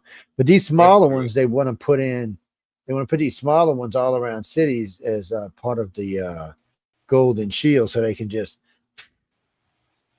unleash them. Let them set up tracking systems and set up. But you can't have just like one in a city. You have to have like 24 or something. Mount them rooftop or something and let them go. It's like in DC. So, ladies and gentlemen, if you drive around DC, this isn't a secret, so I can't get in trouble for this. If you drive around DC, you will see just every now and then, you will see a missile launcher with 2 missiles on it, just sitting there. Sometimes they'll be on a base next to a thing. Sometimes they'll be on a roof. Sometimes they'll be on the side of a park. These are live. These are real missiles. These aren't fake. These aren't things that are just showing to be pretty. These are actually active, real missiles. That's not even a half of it. My roommate came up from college to Maryland, and I took him to DC, and we were walking down the mall, and we had rolled 2, let's just say, cigarettes that looked like real cigarettes, but they weren't real cigarettes. And I handed him one, and I took one myself, and I said, "Don't hand that to me, and don't smoke it like a regular cigarette, smoke it like the other kind of regular cigarette, right?" And he's like, "Why?" And I said, "Well, while we're walking, I'm smoking this cigarette." I said, "Over there, you see behind those bushes in front of the White House there? Underneath that is where a bunch of rocket launchers will come up if there's any air threats to the White House. On that building up there behind us, there's probably 3 or 4 snipers looking directly at us right now. And on that building over there, there's probably 2 or 3 more of them." And as we kept going, I was like, "Oh, and that building too." And he's like, "Are you serious?" I'm like, "Yeah, dude.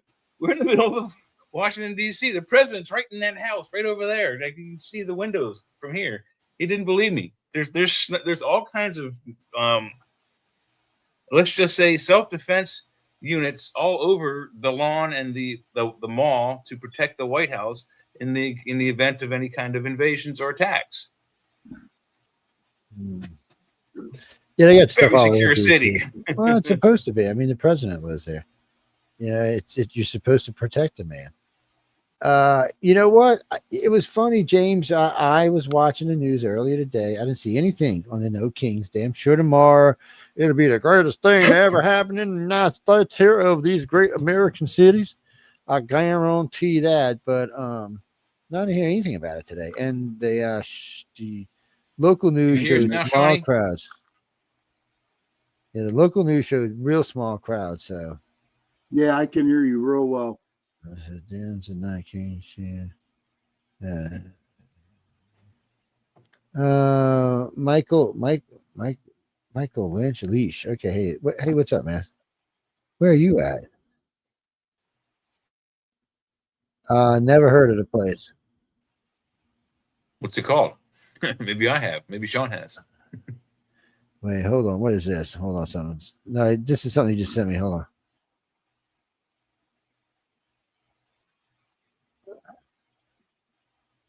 Oh, okay. We're gonna have to watch a little bit of this too. So, Sean, what you up to, babe? Staying out of trouble? You keeping them crazy women away from you?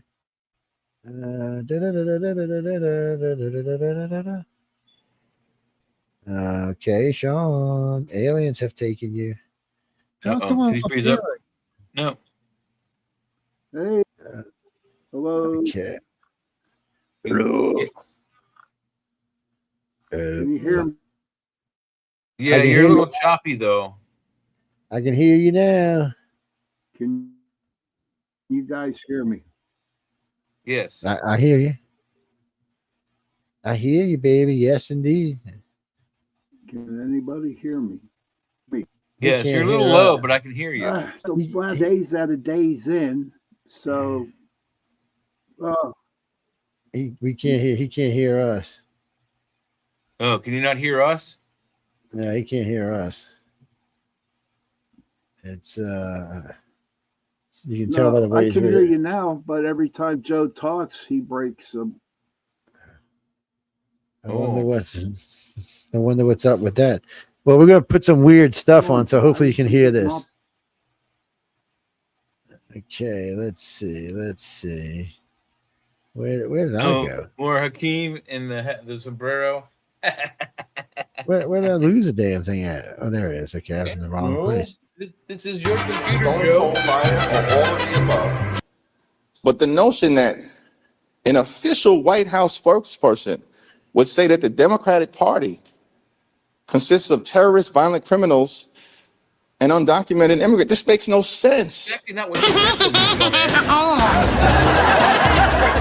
Hakeem Jeffries is simply lashing out because he knows that I am telling the truth about the modern day Democrat Party. What I said, and it is a fact, is that the Democrat Party caters more to pro-Hamas terrorists, illegal aliens, and violent criminals. And let me walk Hakeem through the facts of that statement. When it comes to pro-Hamas terrorists, it was Hakeem's House Democrat caucus that voted against a resolution condemning the October 7th attack on Israel. It was Hakeem Jeffries' Democrat caucus that supported and encouraged the pro-Hamas protests that ravaged college campuses and engaged in illegal harassment of Jewish students across the United States of America under Joe Biden's administration. When it comes to illegal aliens, the American people know the truth about that. The Democrats allowed them to flood our country. Why? Because they view that constituency as their future voters. And when it comes to violent criminals, look at what the Democrats support in terms of crime. Soft on crime policies like cashless bail, like letting violent criminals out back into the streets so they can recommit violent offenses against law-abiding American citizens in the government. And I see Hakeem Jeffries saying House Republicans are out. They're not even here. Yeah, because they did their jobs and they passed a clean continuing resolution at the behest of President Trump to keep the government open. And now Senate Democrats and Chuck Schumer are blocking that to fight Donald Trump. And it's despicable. Got him! Got him! There's a new logo and we're laughing, representing Democrat demise. Sombrero, sombrero. Never thought that a hat so cool could make Democrats so mad. Sombrero. All I wanna do is add a mustache and maracas and the pandas. Sombrero, sombrero. We just destroyed you in this culture while you're still too stupid to see. Thousands of memes and there'll be thousands more. Sombrero, yeah. Oh, this is the official thing, by the way. Tengo que decir. I love you on my hair. Te amo en mi cabeza. Sombrero, sí. I love you on my hair. Te amo en mi cabeza. Sombrero, sí. Ay, Dios mío, demócratas, esto bueno. Viva Trump. Viva J.D. Vance. Viva Tom Homan. Viva Kristi Noem. Viva Cash. Viva Dan. Viva El Green Reaper Roosevelt.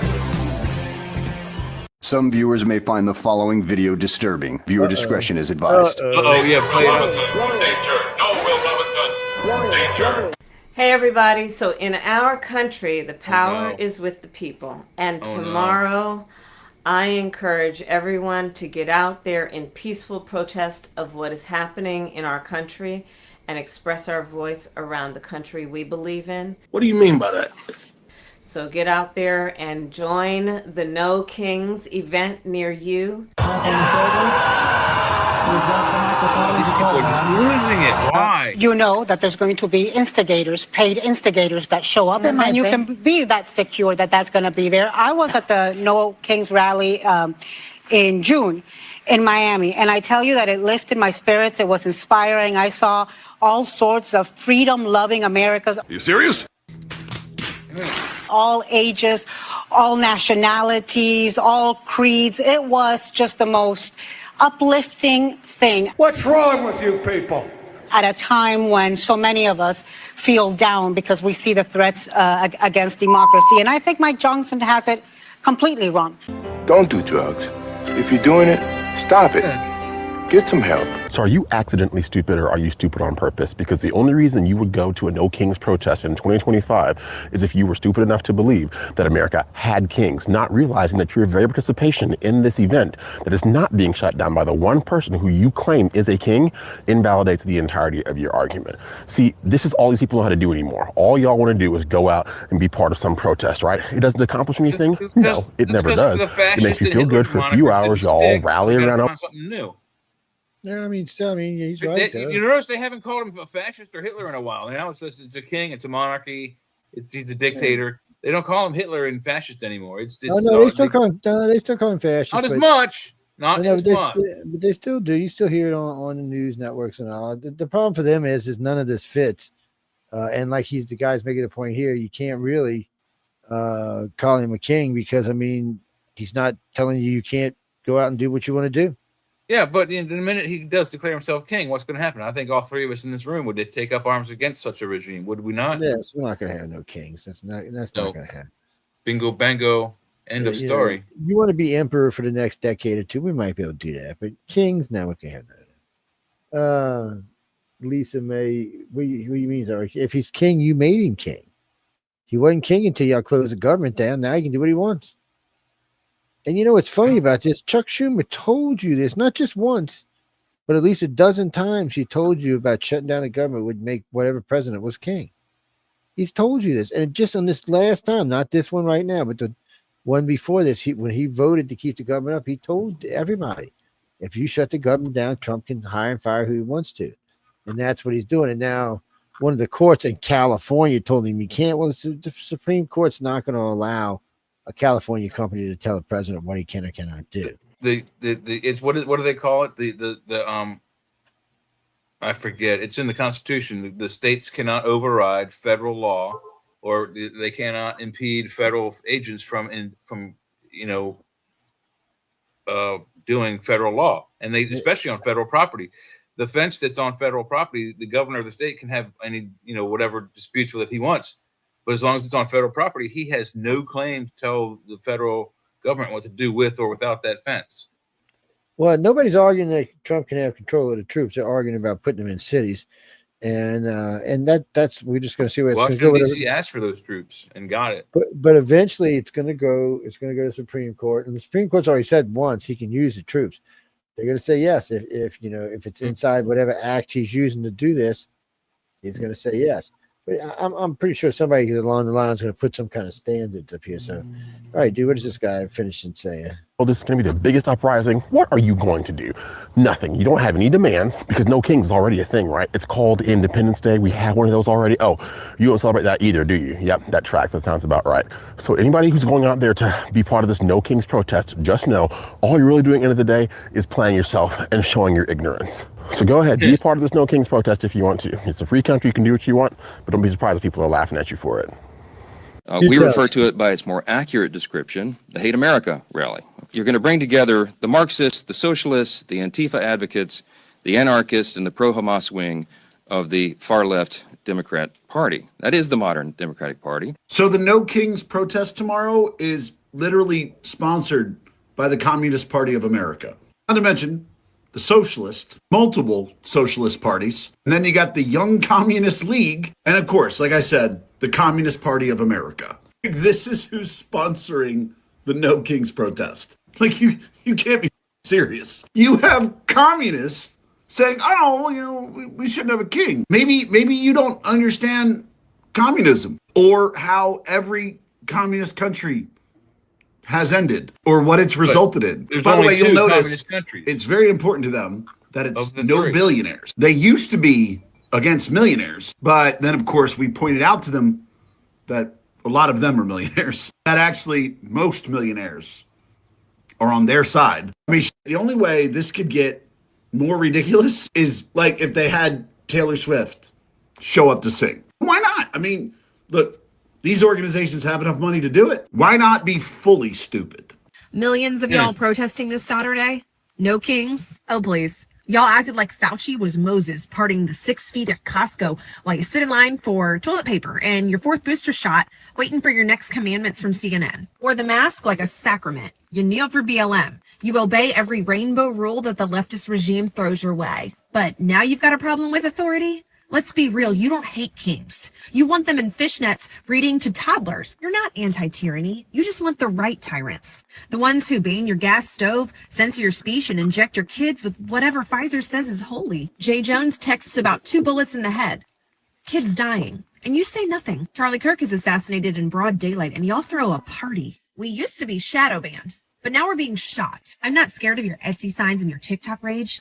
I'm scared of a world where speaking truth gets you a bullet. And you clap like seals when they drag patriots off in body bags. Keep your little sign.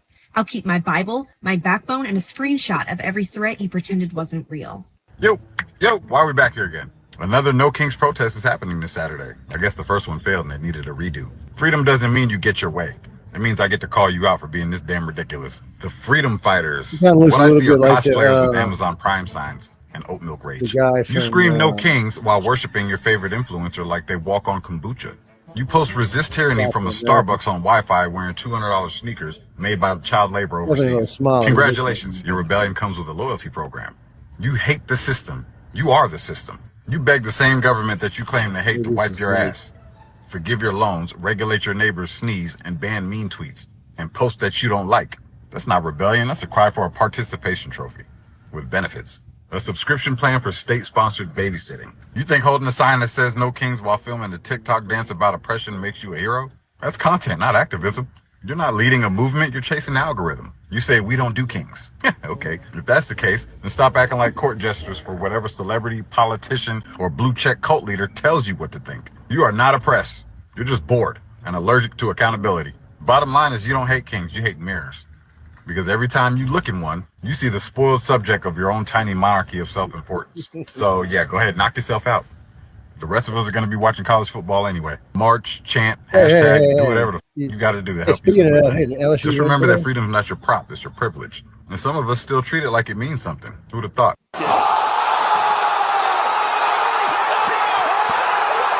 You know, they're saying, they're referring to me as a king. I'm not a king. Right. Oh, that was cool. Wow. Well, don't forget to hit that like button, subscribe if you haven't already, ring that notification bell so you know every time I post a new video. If you like what I'm doing over here, you want to show a little extra love and support, be sure to check out our website, crownandthread.com. That's where you can grab all the awesome clothes you see me. Your bill's still out on you. We'll be thinking about that. Fuck the woke. Who wrote that over there, man? That's rough. Obama abandoned the black people. Well, yeah, you could probably say that. He's not even black. You could probably say that. I don't know. We'll leave that down there for a minute. Come back over here. Where's that sexy bastard showing at, man? He's right there. I don't see him, man. Right here. I see him. Right here. Oh, there he is. Okay. Hey, look at you. I thought you was doing that thing like, you know, there's a movie, Galaxy Quest. Every time you talk to me, Joe, you break up. I don't know. I don't know what it is. This damn StreamYard don't like me. No, I don't know what that is. That's no telling. There ain't no telling what that's about. We've been having weirdy problems anyway, so things have been strange. I had to come on tonight. I had to come on. We're glad to see you, though. Yeah, it's awesome. Yeah, we're always glad to see you. I was tearing up. So you missed Emily earlier. She was hanging out with me on Arthur's Quill. Yeah. She was cutting up. You in Amsterdam? Joe, I watched that. Oh, did you? Cool. Yeah, John's in Frankfurt. Yeah, he's over there with them two hotties, walking around Frankfurt. Emily's a very nice person. She is. She's a very sweet lady, and she put up with me, so that tells you right there. What is this? Well, can I give you guys an update? Sure, go ahead. We always ready for an update. Go. You know, Trace Quattro 6. Am I talking? I think you froze up again, sir. Right, this Monday at exactly 7:30 a.m. I am getting operated on, taking the cancer. Okay. Yep. We are all thinking about you, man. It's going to go swimmingly. 4 to 6 weeks. So I'm going to try. Ready some message to Michelle, and she is going to replay. That's good, y'all. Okay, he's breaking up, man. I'll miss my shows. I really will, man. But you know what? I'll send you reruns. So Michelle can play them on, like, they're just for 4 dates. And if I'm feeling a little better come November, I'll start doing some lives. Cool. Yeah. I broke up, didn't I? Yeah, you broke up a little bit, but yeah, you got the gist of it. Monday's going to be an awesome day. You're going to come out the other end swimmingly. I know that's going to happen, dude. So you go home, listen to the doctors, and chill. Just take it easy for 6 thank weeks. you. I have.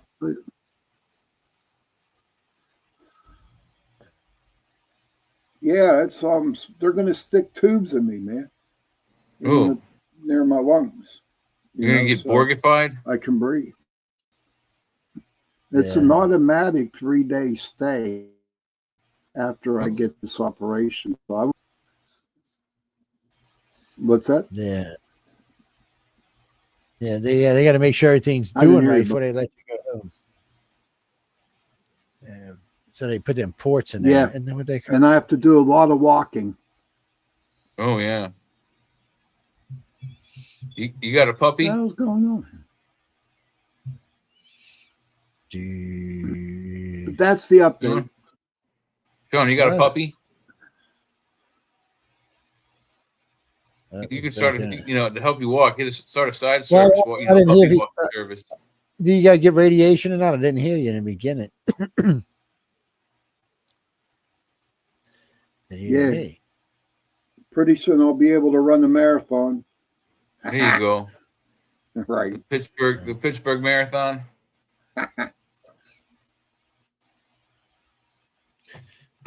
Yep. Oh, I said, I don't know if you heard me or not. I said you could get a side business, walking puppies in the neighborhood. They keep you walking, and you have a puppy to walk too.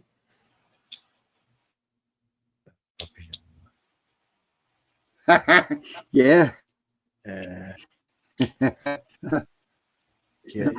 Pause. I'm going to look at Father Time because I got my stick. Thank you, Sherry. Yeah. I got my staff. Look at the beard. Okay, all I got to do is get one of them hats. Actually, I have 2 canes, both combat canes. One has a hammer on the end of it, where what you use as the handle, and the other one's just pointing. StreamYard been like this all week or what? It's funny for Joe, anyway, not for me. It's and everyone StreamYard for me. Mom was just computing. Been pain all weekend. Huh? StreamYard's been fine. The only problem I had is I got a glitchy computer every once in a while, but StreamYard's been fine. Like my computer. It's been working. Thank you, Sherry. You'll be like Moses. I like what Sherry said. You'll be like Moses. Mosey. That's funny. Thank you, Sherry. Hey, is that a new lightsaber, Joe? No, this is the same one. It's my baby. So it was funny. Quick story here. So the guy who manufactures these sends me one. For me, it's a Cairo Lin one. So it's red.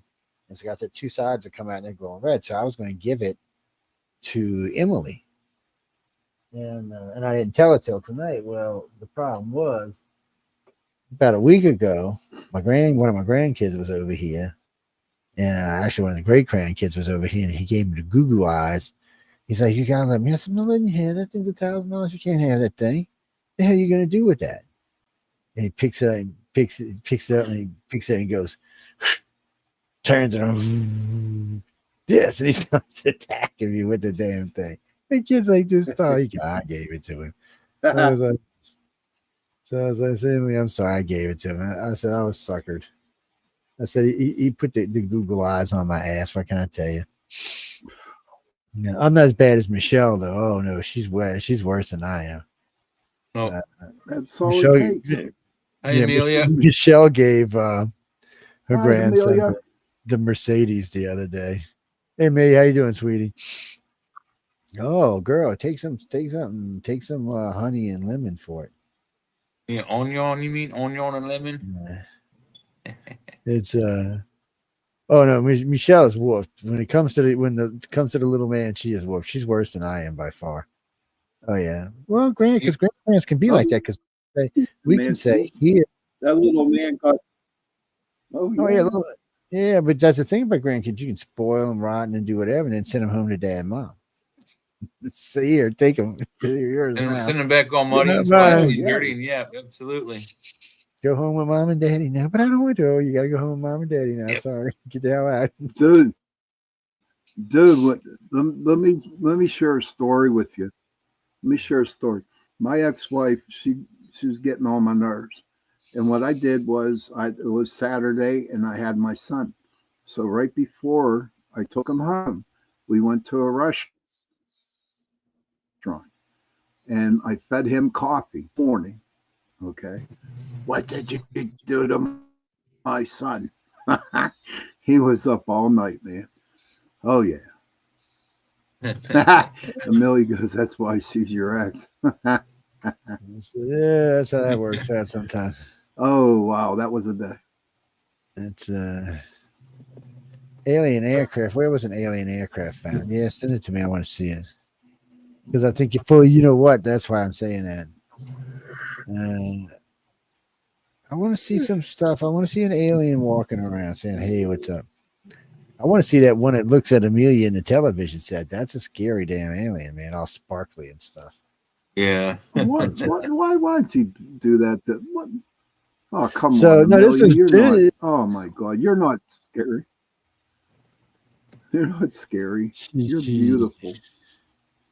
Who's scary? No, she's not scary. She knows better. It's no, God knows she's beautiful, man. I mean, who Christopher? Who are you talking about? What host? There's a lot of hosts in this network, and there's been a lot of hosts in this network. You're gonna have to be. I don't know. You're gonna have to be more than that. I don't know who you're talking about. Skinny guy used to do paranormal readings and stuff out of New York. Skinny guy out of New York. Michael? No, Michael ain't skinny. Michael's bigger than me and you put together. Michael, no, yeah. No. We know that. Oh, that's not knowledge. I know knowledge and some. Yeah, he was a skinny guy. No, I hadn't seen him in a long time. I don't know what happened to him. No, I can't think of his damn name. The show was knowledge and something another. It was a good show, but it was. Oh my gosh, no. You mean Chris George? We got to go to Canada and go to Amelia's house and eat. Oh, Corny said no Americans are allowed. Take care of your headache, hon. He said, "Fuck Americans." Yeah, she wants to start another food porn segment. We can do that. I want to go cooking steaks with Amelia and that big gas stove she's got. Yeah, I bet she's got a good broiler on it. Yeah. Get in and broil some aliens up. I mean, broil some steaks up. Sorry. Does she have that water? I must have been reading Sherry's text. Yeah, I think she did. Boil I tried to make some sage encrusted steak one time on my own. On my old house, I planted the first year I was there. I planted some Russian sage on the side out the back patio in the basement area, and it was 5 foot tall, I guess. So I was like, you know what? I got a steak. I want to cook this on there, and so I heated up the pan with a little bit of butter or oil. I forget what I used, maybe peanut oil, and then I threw a big sprig of sage in there, and it went it would turned into smoke, and I was like, whoa! So I had to clean the pan out and start from scratch. And I'm like, let me try that again. So I cooked the steak, and at the end, then I threw in the sage, and it came out okay. He was burning sage, Joe. Oh no! Instantly, right, keeping the spirits. He was cooking and keeping the spirits away at the same time. Not intentionally. I had turned the pan up to 7, on the I know it was electric heater, and there's just a little bit of oil, and it just instantly went poof. House smelled great for about that's a all day the or so. spirits going away. You want sage steaks? Go buy the All the nasty spirits went Omaha away on steak. you. Yeah, I know they laugh. Go get you some of them old nasty Omaha steaks. They all sage encrusted and shit, nasty ass things. I remember this guy. This guy was in town. I couldn't deal with that. No, this guy. Well, they're more like infused. I'm not a big sage fan either, but it's I am with the right balance with everything else. But so a bunch of the steaks you get, especially if they come out of Kansas City or Oklahoma, places like that, those cows eat a lot of sage grass, so the beef tastes different. So I'm used to mild felled grass with a sweet. They give them it's a honey molasses, the honey syrup molasses mix they give them, and it the last 4 months. So it gives it meat, makes it very tender. It relaxes the cow a lot. It's good stuff for them. It's got all kind of good stuff in there, but for them and for us. And so it has a much different taste in that stuff.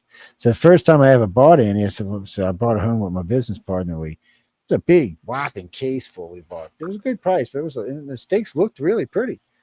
We took them out, cut them out, threw them in a pit. We was getting ready to eat them. I was like, what the fuck is this nasty shit? We ended up giving away, I don't know, it was I think it was 25 ribeyes, about 35 New York strips, all kind of shit. And then we went to a local butcher house and bought a half a cow. What was wrong with them, Joe? They were at Kansas City, Oklahoma. It tastes like sage. It was nothing in the beef. It was just what they fed on. And it's not the first time I had tasted, but it had been a long time, so I'd forgotten. But, Kansas City beef and Oklahoma beef, and a lot of that beef in those areas have a different taste to it. It doesn't have that mild grass taste or that mild molasses taste. So most good butchers or most good ranchers are going to feed their cows in the good grass, unless they're out in the western weather where there isn't any. And then they're going to bring them in. They usually for 6 or 7 months, they put them on it's a grain and honey and molasses mix that they feed them in, and it makes for a really good beef. It marbles the beef really nice. It gives it a nice mild flavor. You don't have all that wild flavor, because that's really what the Kansas Oklahoma beef is. It's more like a wild flavor. It's more like something you would get if you killed the deer in those areas. See, down here, even a deer, you don't have to do that venison shit where they soak the meat in venison. That's just so stupid. It takes the wild taste out. Yeah, well, you know what? It makes the meat taste like vinegar. Yep. So that's just stupid. And I don't know whose idea that was. And but down here, they eat a lot of soft grass. They eat a lot of soybean. They get into like cantaloupe, mushmelon, watermelon, stuff like that. So it's a good solid beef. And if you go to one of the ranches, because now you can go hunt deer on the deer ranches, which is, I don't know why you want to do that, but okay, people, if you go hunt on a deer ranch, it's just because you have the need to kill something. Yes. There are actually two kinds of hunters. One I agree with, one I disagree with. One is the trophy hunter. These are the guys that go on the African safaris. They go to all different continents, and they kill the animal strictly for the either picture of him with the dead animal or its ornament, whether it's a horn or a hoof or a tail or a head, whatever. Those guys suck. They don't use the animal. They just kill it for its trophy once again. Yeah, they do. And you got the hunters that use it for, like, you know, at least if you use 85% or better, you're a good hunter. And 15% of that is going to be like the entrails and other things that you have to cut out before the meat goes bad when you're hunting out in the wilderness. Yeah, and all of that we use. You're right, Jay. We use all of that for crabbing and stuff, melt and stuff Yeah, like so that. you We could use if all you that. bring it, if you decide to hump that out of the Makes ground. great, yeah. makes great crawfish bait too. I'll bet any kind of bottom feeder would love that stuff. It's oily, stinky. It's Do you guys ever eat cow tongue? I have. No, yeah. I refuse to eat anything that tastes me back, Sean. Well, I don't think there's any cow tongue. Cow tongue ain't bad. Yeah, the first time I ate it, the guy he cooked 2 of them, and he took this thing and he made little circles out of them, and then he put them in a bacon grease vat and rolled them around, and they were like little pops. They were actually good, and I've eaten it a couple ways, and then I ate one kind of boiled, which was kind of nasty. I mean, it wasn't horrible tasting; it was just the texture was kind of nasty. How can you eat something that can taste you back, though? Ugh. It didn't even bother me. Oh, I agree, Sherry. All right, Sherry. Nah. My mom used to Sherry, rave her about pop getting used to when be they kind when of she was a sad. kid during the That ain't gonna do Depression. you nothing. Yeah. My mom used to rave about getting the chicken's feet when they had chicken for dinner. Some people like that and pick on that, but I mean, it doesn't have much meat on There's it. nothing either. on them. It's just ugh. Yeah, no, there's a little tiny bit of meat on there. You just spit it, slide it right off, just like you do with a. I don't think I could ever be chicken that wing. hungry, dude. Yeah, just like it's the same thing as what you would do with a chicken when you grab chicken. I don't wings. like chicken to begin with. Oh, you sissy! What are we gonna do with you? Oh, come on, Jay. Chicken is the best. Oh my God! It has no flavor to I'd it. rather eat chicken than cow. Why do you think they say everything tastes like chicken, Jay? Because the computer simulation that we're living under doesn't know how to classify other meats. I love fried chicken, man. There ain't nothing like fried chicken, especially down here in the Fried South, nothing. man. Oh my God, fried chicken. Oh my God, yes. Fried chicken. Come on, Don't get me Jay. wrong. I eat chicken from time to time. I just don't prefer it. You're It's a just- it gourmet. doesn't- You're a gourmet cook, dude. You're a I can gourmet cook good chicken. Just cook. don't get me wrong. I cook some good chicken meals. Taste. It's so bland. Chicken is so bland. Don't have to be. Oh, so first off, There you go, Amelia. She got that this right. Yep. and buttermilk helps, but that's nothing, people. Y'all see, you damn Yankees don't think about your food correctly. So what we do is we go to the store and we get this thing called butter in a jar. It's Creole seasoning. You inject it and you go, and then you go whoosh, whoosh, whoosh, whoosh. And when you cook this thing, you're watching the fluids just ooze out of it. You stuff some stuffing in it, man. Oh my God. And you can do that even with just breast or even chicken legs. Like the top of the leg, you can shoot it, you can inject it, you can shoot the breast. I'll tell you, when you cut one in the breast, it's just oozing out flavor. You're like, oh my God. I'm gonna get y'all trained. I can tell you. I feel for the rest of the world. I really do. Y'all miss out on so much living in other places but here. It's I found that the only way that you can even make chicken tacos, and you I'll have tell to you do what, this, otherwise it Amelia. doesn't I work. do the You can't- buttermilk, but the hot sauce got to go. No. Well, yeah, no. If you're gonna do something like spicy, yeah, she's right. You gotta soak the chicken overnight in this. If you're gonna make tacos, it have to have the spices you want for chicken tacos in the bag. It can be buttermilk, or you can do just melted butter and let it be like the medium to have it soak in overnight. You let the shredded chicken marinate in that stuff at least 24 hours, or when you cook it, if you cook it that night and then put the spices in it. It doesn't retain the flavor. It always just tastes so nasty. Even in some Mexican restaurants can't get it right. Chicken is one of the That's hardest. why you have to use the injectors, man. I'm telling you. Yes, I know. You're right. I mean, It's only it's $5. or You get a big Amelia's jar. method by injecting it with butter or buttermilk and having it soak in. You can inject it with anything, exactly and right. you can soak it overnight. It's but the injectors is the best way to do it. It's easy, it's fast. It injects just what you want into the chicken, just where you want it. Because we used to do that. I used to soak everything. I even still today, like when we get speckled trout, now I soak it in a buttermilk, or sometimes just a light milk, depending on what I'm doing. Well, isn't that also that helps loosen the skin, so you can peel the skin off of it? Yes. Well, no, we take skin. We always take the skin off, but by then, unless it depends how we're cooking it. So sometimes you leave the skin on because you're taking the bones out, and that's what holds the meat together is the skin. Sometimes if you take the skin off without the bone, the meat just falls apart. Depends what kind of fish it is, really. But and Linda cooks a mean catfish, man. Holy crap! Ooh, fried catfish. Oh, I love catfish. Deep fried. Catfish. Oh my is so God, delicious. For seafood and some other foods we use. Certain foods.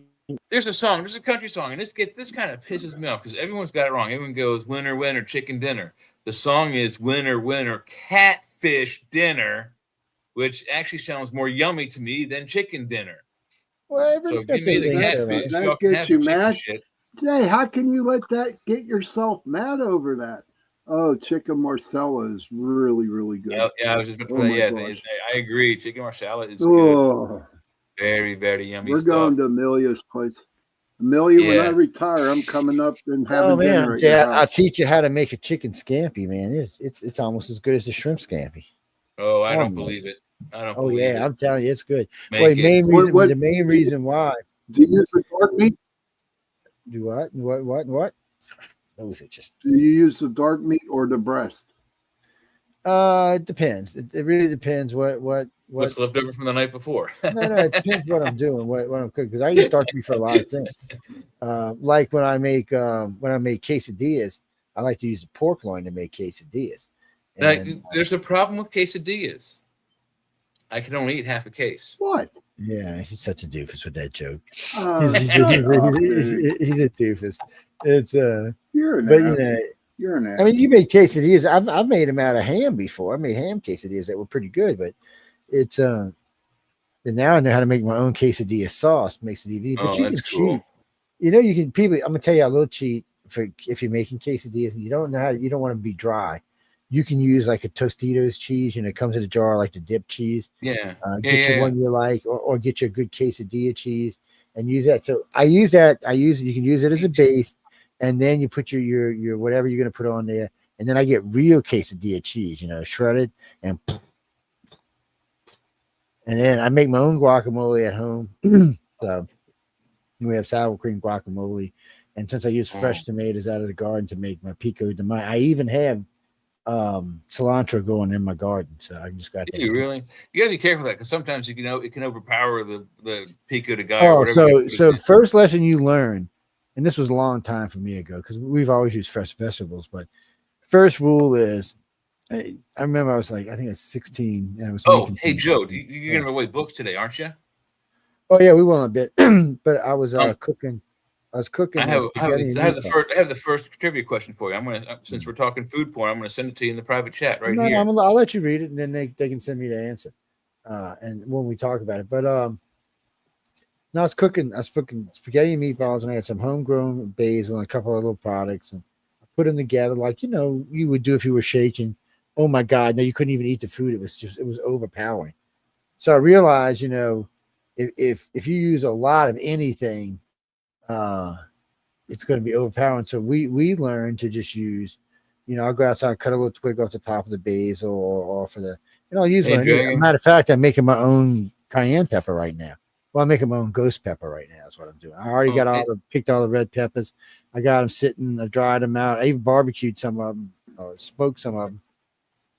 So now I got them in the thing. I'm going to finish crushing them up and into a jar they go. Yeah. Yeah, Amelia, I was just going to say, my mom did this thing. She got rest herself. She's no longer with us. We used to, when we were kids, she used to do veal cutlets all the time. They were delicious. Veal cutlet, a lot of people have a problem with veal. It's a 3-year-old male calf that's usually butchered between 3 and 5 years old. The reason why they're butchered is because they're usually on dairy farms where they want only females, and they only keep around a couple of times the males to continue to make more females, and then between 3 and 5 years old, they're butchered. And they're still doing that. I mean, all the farms are like that. But anyway, long story short, my mom used to make them the best, and then she found a way to take turkey cutlets and just like you're suggesting with the chicken, pounded it with like one of those metal hammers. It's like got the knobbies on one end. She beat the living tar out of both sides of the turkey breast, and then bread it like with Italian spices and seasonings and breadcrumbs and stuff. And then in the fry pan, not deep fryer, in the frying pan, they were the best. They made the best sandwiches the next day with like butter on just a piece of bread. You can't imagine how yummy that stuff is. Mm-hmm. That's something I got to try to experiment with. I miss those sandwiches. I don't know. I like eggplant parmesan too. I thought it was pretty good. It's a good friend of mine makes it like it tastes like veal. And I was gonna say if it's done right, also it can mimic lasagna. Lasagna is good. You know what? To me, I'd rather have stuffed manicotti than lasagna, but I like a good stuff. I like those 3 cheese stuffed manicotti. Them things are damn delicious. It's and if you got people who can't eat meat, you can make it a vegetarian dish just by not adding meat to it. Just don't invite them. Well, you can do that too. Because sometimes I do cheat. Okay, you wouldn't like this dinner. Well, sometimes I cheat and put some passata in there every once in a while. The passata real fine. Yeah. Well, you know, when I make scampi, I cheat and I use a little tiny bit of andouille sausage and a little bit. I knew it. There's got to be some cake. And man, that shit is like yummy, yummy, yummy. I got damn love in my tummy. You know, right now I used to make crispy. Right now I've got for some reason I got frying pan sticking problems. My mom did crepes too. Crepes are really cool. Yeah. Y'all ever had crepes? Crepes are pretty cool. Crepes are just you take a frying pan upside down on the special heating thing, and you fry it's a really thin pancake batter, and it can be done as a dessert or a breakfast or a lunch or a snack. You can fry them in any heated non-stick surface. They're so cool. And I used to make them all the time, but for some reason my frying pans are all sticking right now. I don't know what's going on. Even my non-stick pans are sticking. I mean, stainless steel every once in a while is going to stick, but I don't know what's going on with that. I actually think one of the margarines we use is causing the problem. I might have some, so I'm gonna have to check into it and see. Get the Irish no salted butter, man. It's the best, they say. Well, I always keep 2 pounds of unsalted butter in the house, but unsalted butter is not good for you. You probably can't get it where we are. Me and Sean, we can go. Most of our grocery stores have Mennonite and Amish butters. Yeah, we can get the round 5-pound Amish rolls down here. I think they're $10. Yeah, they're not cheap, but they're there. Yeah. It's actually a good butter. It's nice cream. I was raised on butter. Yeah, well, butter's good. I have a phrase about butter. I was raised on it. Oh, me too. I was raised on that. I just tried that, Amelia, making my own butter. I seen this really cool, easy recipe on I forgot where I was. I was in I was on Roku, one of the food things, and it showed how to make it. I was surprised how easy it was. Yeah, it was pretty damn easy. Garlic butter's pretty easy to make. Yeah. Well, it showed you how to make it. And it was way easier. Yeah, than I real thought butter is the best. And I have a saying about butter. When you're cooking, everything tastes butter with better. Well, it's funny. So country crock, when I use it sometimes, it looks like if it gets too hot, it looks like little pieces of plastic jumping out the frying pan. So does that Imperial. If it gets too hot, it looks like it's almost like it looks like pieces of plastic jumping out the frying pan. It gets really crazy. It's not like oil, and then it doesn't like last night. I decided I wanted to make grilled cheese sandwiches, so I got the real butter out and then did the pan. Flipped out a cup because I like a lot of butter in them. But I always use unsalted butter because I always like to tease my cardiologist. I'm like, look. You want to talk cardiology report? Listen to this. This is my mother's recipe for potatoes. She would take now this is right before the end of her life. She would take those Bob Evans. I think it says serve 6 on the package. She would take 2 of those packages, maybe 3. I think it was 3. She would cook those in the microwave and then dump them into a pan with a full 16-ounce or 1-pound thing of mascarpone cheese, a full 1 pound stick of unsalted butter, and 1 16-ounce bar of either whipped or not whipped Philadelphia cream cheese, and then heat it all up, and with a whisk beat it until all those cheeses melt into the potatoes, and then she would serve it to all of us, and then it would take us 3 weeks to get it off of our lungs and our ribs. That's how sticky it was. They were the best potatoes on the planet. Yeah, well, that's a good way to make them. That's Yeah. cheating, Jay. That is cheating. Huh? That is cheating. No, you have to make your own mashed potatoes. Don't use Bob Dude, Evans. it only takes like 30 minutes that way. If you boil your own potatoes, it takes like an hour and a half to boil enough potatoes to Bullshit. make that much. Yeah. Okay, I'm gonna help you Bullshit. with the boiling potato things. Okay, it's like making a baked potato. So you can boil it or bake potato however you want it in a microwave in under 10 minutes. We do it all the time because I used to always put the potatoes out on the But not grill. enough to make the amount of potatoes I just described for like Oh, yeah. Thanksgiving family dinner. Oh yeah, because I do it all the time. So when No, we you have like didn't. a big barbecue and I got the big pit out, I can't even fit them in on. If I put them in the oven, it's going to be an hour. So I just put them in the microwave. I put them in 10 at a time, and in 10 minutes, and actually usually less than that, in about 8 minutes, they're done. So you can put 10 more in. So in less than 20 minutes, you can cook 20, 25 potatoes. If So you you, get the right size you microwave. just put them in skin and all in the microwave on the Yes. plate, Yeah. 10 at a time. Yeah, just put them in. Yeah, And let 'em go, but and you just know stick what? the fork. You have to fork them. You have to fork them, Yeah, it's best Yeah. or to else fork they will 'em. Yeah. explode. Well, okay, so but I have a microwave that's large enough for that. But what about those people whose microwave is much smaller than that? Well, they got to use them less. I mean, It don't matter. and make sure your It don't microwave's out. matter. Don't matter. I mean, as long as you can let it Just spin. I throw one mean, potato. I actually in, think on my buddy. turntable I can get. I think one year because I stacked them on Maybe top of two. each other, I think I got like 15 of them, and I let them go, and I let them go 7 minutes the first time, and then I flipped them all, and then let them go another. They were perfect. I mean, they were perfect.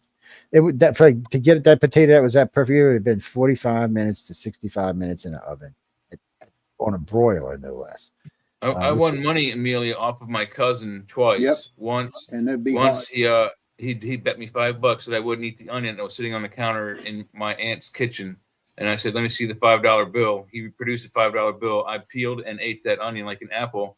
I got that $5 bill. And another time, he did the same thing with a potato, although it was peeled. He said, "I bet you I wouldn't eat an eat onion that." for And I ate the whole 20. potato right from him. And also, once again, he produced a $5 bill, and I won $10 off my cousin eating unusual uncooked foods. I don't need $5 for. I wouldn't eat an onion for $20. When I was a kid, Well, I like what Amelia says. Sean, here, here's the heavy thing. I cream would and eat it melted for butter. free, but he doesn't know that. it's Definitely would have eaten it for free. He doesn't know that. With some nutmeg. That's interesting. She wrote there, Joe. what? Nutmeg in her heavy cream with melted butter. Put in it with the potatoes, right? I was using nutmeg for something the other day. I forgot what the hell I was making. It's Amelia said I give him the things to go away. Yeah. Well, he is my cousin. I would too. I don't disagree with him. She hasn't met him. I have. Oh, and the other thing, Jay, about the baked potatoes doing like that, if you take a mitt and put it on your hand, you can just cut the bottom of the potato. You can actually usually squeeze all of it out without having to peel it. Oh, have y'all ever That's the had a truth. microwave? Yes. Have you know you can make absolutely. scrambled eggs in the microwave, right? And Oh, good. they are so fluffy in the microwave. They Yes, really They're are. good, man. They I'm are. surprised. Oh yeah, absolutely. I discovered that by accident in college, and I still have the bowl that I discovered that in for the first time. It was a plastic bowl, and I think I put it was either 3 or 4 eggs, and I scrambled them in this little plastic blue bowl. And I was like, I wonder how they'll come out in the microwave. So I put it in for like 30 seconds. So I thought they were going to go boom and explode like a souffle and just like, saturate the entire cabin of the microwave with egg. So I like 30 seconds is like, okay, there's a little bit of cooking. I stirred it. 30 seconds, I stirred it. It took, I think, 2 minutes of 30-second bips like that and stirring between each one. And they were so thick. It was like making an omelet. It really was. Well, they're good. I mean, so for the average person out there listening to us, you can beat 2 eggs together, put whatever you want in them, drop them into something that's microwavable safe in about 1 minute and 30 seconds. They're perfect. I mean, you couldn't fry them that good. They're just perfect, and there's nothing in them. There's no butter, no oil, no nothing. It's a clean. It's a clean scrambled egg. I mean, it's good. I used to put butter in it while they were still liquid, so that helped. And yeah, well, I do too. We're bachelors at these times. We discovered these cooking microwaves. See, like the ones I made yesterday or day before yesterday. So they were 3 eggs, some half and half, some Rotel tomatoes, some ham, a little bit of sausage, and some cheese. But and it's kind of a Spanish omelet, kind of a half-ass Spanish omelet. It was good. It was good. You want to hear omelet? This is omelet. Rotels make everything better, by the way.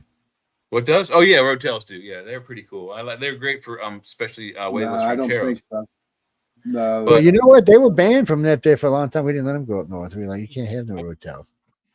Well, check this out. Anyone who's been to Savannah in the 90s, I don't remember the place's name. I believe it was on Whitaker Street. It's on one of the one-way streets near the bar district. But this place opened up. I think they didn't open up until like 5 or 6 p.m. For like a late breakfast snack type of restaurant. But their main thing was the omelet that they used heavy whipping cream, not milk, not half and half, not cream, but heavy whipping cream, the kind of cream they make. Yeah, whipped cream. Whipped cream with, guys. Come on, work with me. Whipped cream. This is something they make whipped cream with. They would use that to make their omelets, and they didn't cook them on the stovetop, and they didn't cook them in a baking pan. They cooked them in an iron skillet in the oven. So the thing was as big as a 12-inch iron skillet or 10-inch iron skillet. And it's at some point during the cooking point, they pulled it out of the gas-fired oven and flipped it over and then cooked it again. And then, made sure they got both sides brown. And you got this. Oh, my God. It wouldn't fit in this window. It was so huge. It was a 2-meal egg omelet. It was 3 eggs. That's what I'm saying. All the ones I make with 3 eggs, you can feed 2 people with Matter of fact, not only do they feed me and Linda, they feed the dogs. Yeah. They'll get up to, now, every now and then I do get crazy and make grits and put fried eggs on top of the grits. And, oh my God, yeah. Grits anytime, dude. Yeah. Do you like yours watery or do you like yours solid? I like mine. I don't like them real water. I like them just enough that when I add butter to them and some egg yolk, they kind of move around on a plate a little bit. Because I don't like them starting out watery because I like adding shit to them. So it's microwave. We don't make microwave eggs in the house. We were talking about how you can do that. I don't microwave eggs. I cook eggs. I got a whole beautiful kitchen full of stuff to cook with. I like cooking.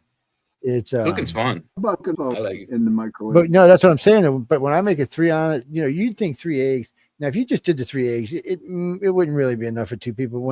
But by the time I'm through, add shit into it, the damn thing. And I use a frying pan, one of the monster frying pans, and it fills it all up.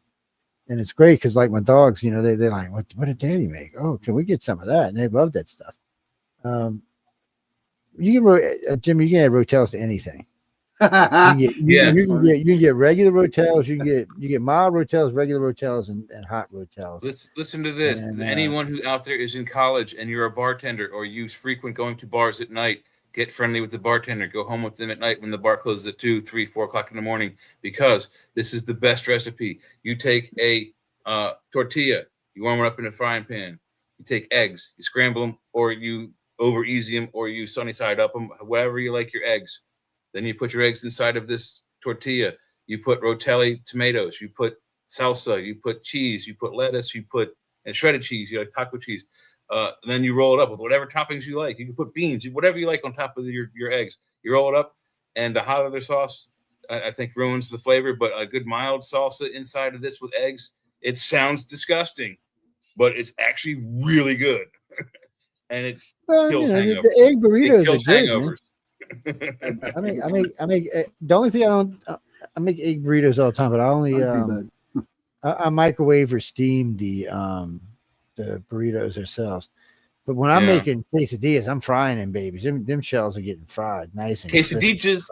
I love them quesadillas. I can only eat half a case though. I'm gonna try to make me a new I think I'm trying to make a chimichanga. I don't think I've ever made a chimichanga. So you need a deep fryer for the properly done chimichanga. You really do. You really do. But I got one. So well, I got the only difference between that and a burrito is that they're the same thing, really. The chimichanga is just a burrito that's dropped in a deep fryer. Chris, no, I keep we buy peanut oil. It comes in 2-gallon things. I think it's like $50. But yeah, we keep it in house. Well, I don't like the vegetable oil because it's bad for you. Peanut oil has a low smoke point, so you can use it for a lot of stuff. Yes, and it absolutely incinerates sage upon instant contact on setting 7 on your stove. It's good for cooking steaks, but you can't. It's like olive oil. Cheap olive oil always has too much water in it, so you got to kind of watch that. You know what else is bad too? Is if you get minced garlic. Too. So they make minced garlic packed with water and packed with oil. You should always get it packed with the oil because the water always gives it it changes the flavor of it. I don't know why, but it does. And always use unsalted butter for everything. You should always use unsalted butter. Yeah. Who's doing that? Okay, it's up. It's up. Wait, it's up and down. Wait, come on. You're getting dizzy. I agree. I'll make you a Big Mac egg sandwich, on a Big Mac bun. I had a Big Mac today for lunch, actually. And they're like half the size they used to be. Big Mac. You know what? That sounds good. That sounds good. You should call them a Little Mac now. Yeah, they are actually. I used to make them at work. They actually, the truth came out some like 3, 5, 6 years ago, something like that. No, not even that long ago. Yeah, probably closer to 3. The McDonald's up here in Pennsylvania, they had 3 different sizes of Big Mac. One was the 1984 size, which was bigger than the size currently. So you could get the current size, you could get the 1984 size, which was larger. And then they had I think it was a quadruple stack. It had 2 patties on each level. So instead of the one patty was 2. And it was the quarter pounder patties, not the Big Mac patties. So it was also bigger in diameter. They were delicious, I must tell you, gentlemen. The Big Mac built no, seriously, the quarter pounder patties are quite thicker than the Big Mac patties for one, and I think it's a differently seasoned meat. They taste way better. Well, no, so the way it works at Mickey D's is the meat comes in. They come in 100% pure beef as long as you got a good store, and they have a thing sits on the grill. It's a salt and pepper shaker, but it's all in one. So you shake it up and then you flip it over and go over the food with it. It gives a measured amount of salt and pepper for every patty, depending on what size the patty is. Yes. So a lot of times you can order this on a regular. You can order a Big Mac with 4 patties, 4 regular patties. But you can't always order with the quarter pounder patties. You can if you want. They'll do it. I don't know what they're going to charge you for it, but they'll do it. I mean, we used to do anything people ask for. Now it really depends. Well, it's on the menu. You have to go to the counter to do it. That's the thing. Yeah, you'd have to go. You know what? Here's for me is going to Wendy's and getting the triple baconator. With I haven't gone that big. I've done the triple. The triple is hard. I can't do fries. I had just the burger's more than enough. Yeah, usually if I'm hungry, I'll get a double cheeseburger. I really don't want more than that. It's Wendy's doubles enough. Yeah, their double stacks are good too. I can do 3 or 4 of those. What are you talking about, Mike? Oh, you get sick every time you eat at Burger King. So if you go to a Taco Bell, any restaurant, and you eat there frequently, and you get sick every time you eat a certain food, it's more than likely going to be either a bean or a beef, and it's because they're cheating. So McDonald's or Taco Bell, up to the store manager, they can order how much soybean they want in their beef, up to 50%. Oh, no. Up to 50%, and they don't have to tell you.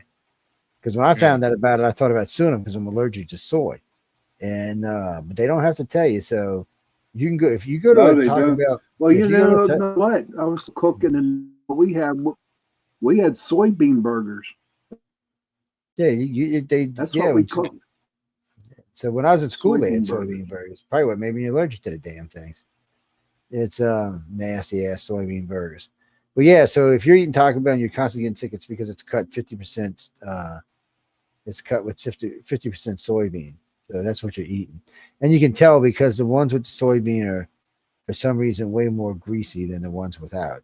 And quite more orange rather than red. Yes, that's true too. Taco sauce should be more red than on the orange end. When it's dried in the refrigerator, it will be like a dark orange, but when you cook it back up, it goes back to dark red.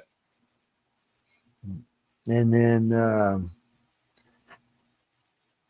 well, no, when it comes to patties for McDonald's, it was the same way. You could order them with how much. It's illegal in Canada, no. You got to tell you what's in your food, man. Which is illegal, Amelia? Getting the hamburger Soybean? is illegal. Probably the soybean thing. Yeah.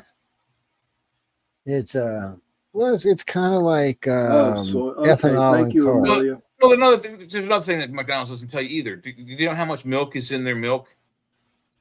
When you get like the little carton of milk, you know how much milk is in it?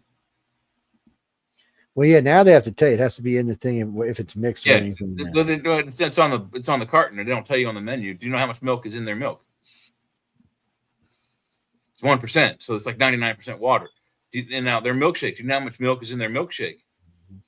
Yeah, they use 0%. Yeah, there's none whatsoever. It's a they chemical use process yogurt. between two powders that are put into a Well, no, McDonald's ice cream is yogurt. That's what it is. It's yogurt. not the ice cream, the 100%. milkshake. The milkshake. Yeah, the milkshake is yogurt. It's made from the same thing.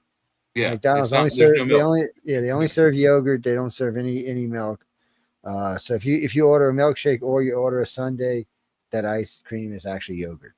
It's been like that since I worked for them, and that was 50 years ago. Do you mean Carvel, Amelia? Carvel Dairy? I remember Carvel ice cream. They were pretty good. They were kind of like Dairy Queen. She has a dairy cartel. Oh. She is a dairy cartel. What are you talking about? They run the cheese market up there. We know who's got the cheese market calling Dairy in Canada. cartel. Man. That's crazy. I'm looking that up now, Amelia. French Canadians. Ooh. My God, a cartel for milk.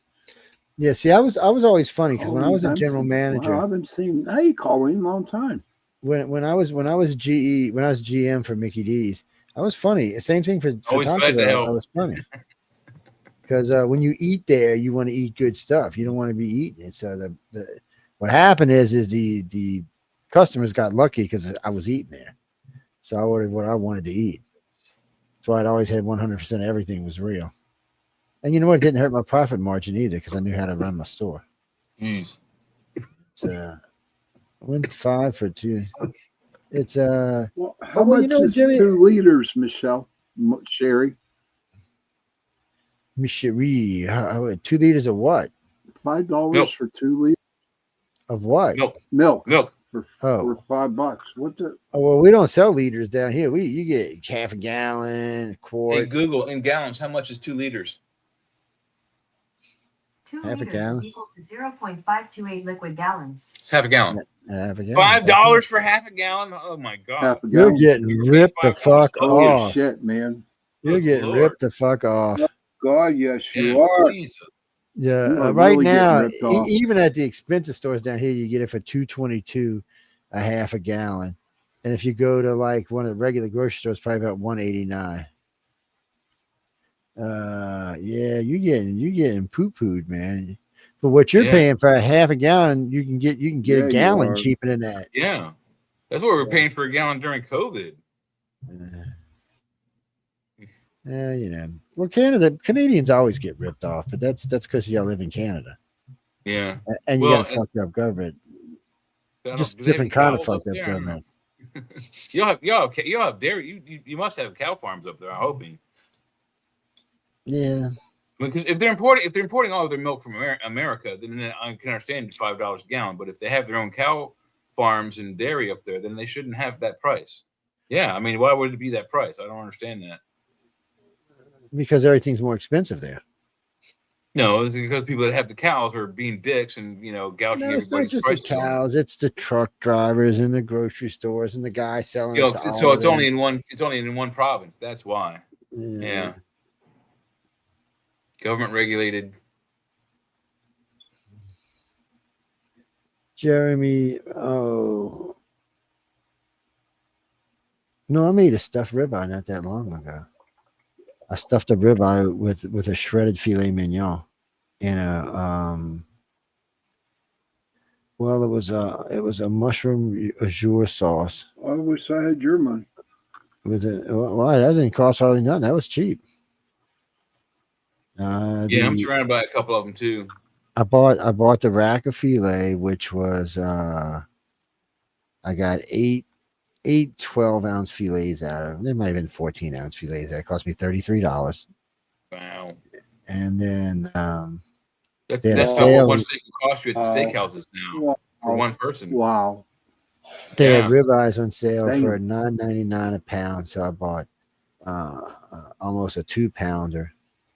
Now, if I would have bought it as a rack, I could have got it for $6.99 a pound, and they'd have cut it for me right there. Cut it in. Where the hell do you shop at? At the grocery store, man. The local grocery store. Where's this place at? It's in Claiborne Hill, right down the street on the. So a rack, a ribeye rack. Joe, Angus fillet, $23.99 a pound. Yeah, ribeye that's what it is. $16.19. It is the same way, unless you buy it uncut. If you buy it uncut, then it's $9.99 a pound. So if you buy it cut, it's 22, anywhere from 16 to 22, depending on how old it is, how aged it's well. Same thing with the ribeyes. But if you buy it uncut and they will cut it and trim it just the way you ask them, it's $9.99 a pound. Actually, sometimes it's even $8. Oh, okay. That sounds. And so you're buying it like that because they're buying in quantity. Better. That sounds real better. And then when you get your ribeyes, if you buy a single ribeye, it's going to run you anywhere from $13.99 to $21.99, maybe even $25.99, unless it's a cowboy ribeye. It's going to be even more. But if you buy it as a whole, you're going to get 14 steaks out of it, usually about a pound and a half, about yay thick. And it's going to cost you about $140. Now, if you try to buy them steaks individually, the first 5 steaks would have paid for the other 7 or the other 8, 9. So it's just better to buy. If you got the freezer room, it's better to buy it like that. Because if you got to buy them single, you're gonna. I picked up one ribeye the other day. I forgot where I was because I just wanted to eat one. And Amelia, no hormones. Farmers are being screwed. Yeah, I thought we banned all that shit. Huh. No, they shoot our cows with hormones. No, I thought they banned. I thought once his name. Did. I thought when Kennedy took over, we got rid of all that stuff. No, Kennedy they didn't. Said, no more. No. No, they shoot hormones in the cows. They do, except for the grass-fed cows now. That's it. Well, if you say it's organic, you can't have nothing in it. They shoot them. It's no, but that's gross. They are so gross. Organic food, gross. Everything. Organic. I don't even understand that. So everything I grew up on was organic. When I was a kid growing up, I mean, you took the cow to the slaughterhouse, you killed it, you got it. There wasn't no preservatives added, no bullshit added. When you fed it in the field, it ate in the grass until it was slaughter time, and then they put it on whatever they put it on, and then they brought it until it's shit golden color, and then they brought it to the slaughterhouse.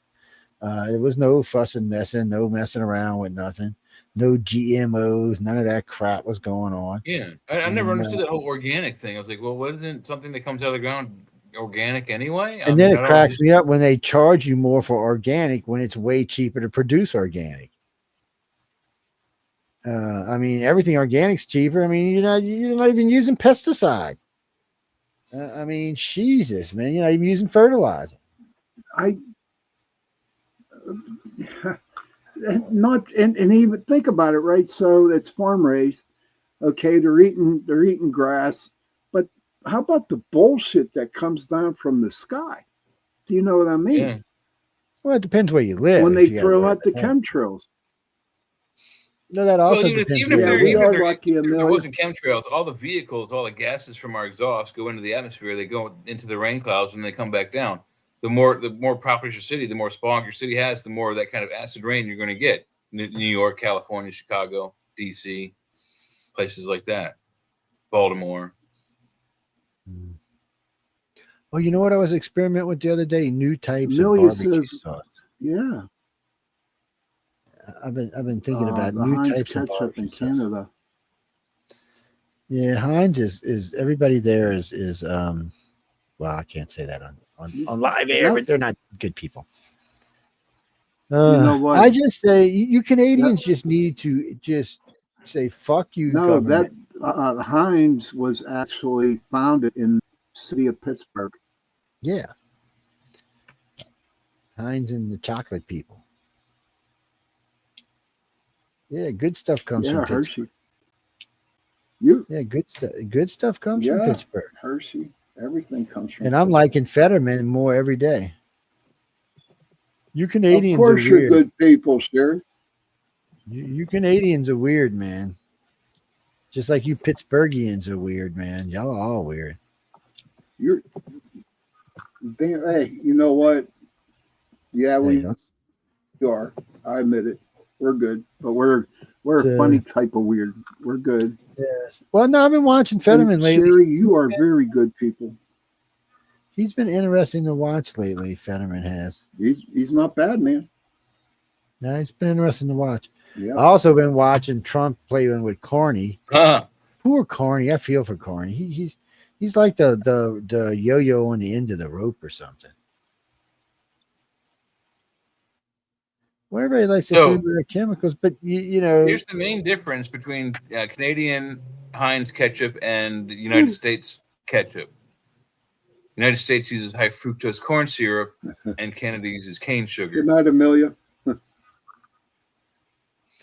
Yeah, well, that's another thing that Kennedy's done.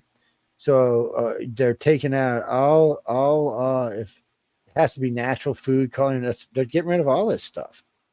It's I was listening to Kennedy talk about it the other day, a couple of days ago, and they're serious. They're getting rid of all kind of stuff because the Europeans said, you want to trade what is fine, but you got to adhere to our food standards, not yours.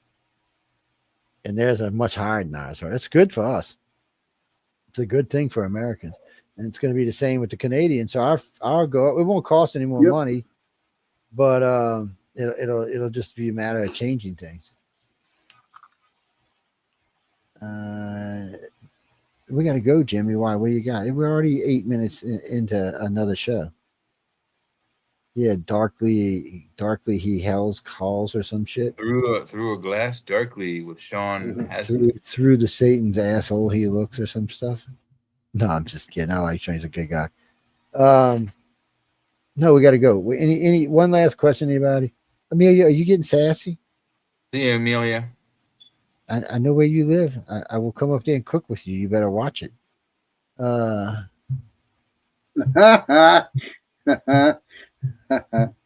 Thanks, Sherry. I'm telling y'all. But we got to go. So y'all be sure to go check out Sean Hassan right now. Go say hi to him. Give him some love. Give him a hug. Yeah, don't let him get lonely tonight. He needs some love. Tell him that Jay and Joe and Sean and Amelia and Mish and Sherry sent her over to visit. And all the other strange people that are listening to us tonight. And Z. Glenda, remember too, we don't mind. We like when you bring your own topics. Yeah, we like when you bring your own topics. We got to go now because we're cutting into that showtime here in a minute. But yeah, he's probably starting his No, I mean the show was designed. It's a chit chat show. So sometimes it gets serious, sometimes it gets mean, sometimes it gets nice, sometimes it gets food. Siri, nobody was talking to you, bitch. Shut up. She is clear down on the side of my desk, sitting on top of a computer at least 6 feet away from me. That tells you how hard she's listening to this conversation. Yeah. Siri, Google said you're a bitch. She said she won't respond to that. Hey, Google. Siri said you're a bitch. Sorry, I didn't understand. Hey, Google. Alexa says you're a bitch. Sorry, I didn't understand. She don't understand. She knows speak English, man. Oh my God. They see Alexa respond now. She got this new program. Oh Let's see how it is. Hey, Lamb. We're gonna get though, guys and girls. We got to go. appreciate everybody hanging out with us. There's a lot of fun.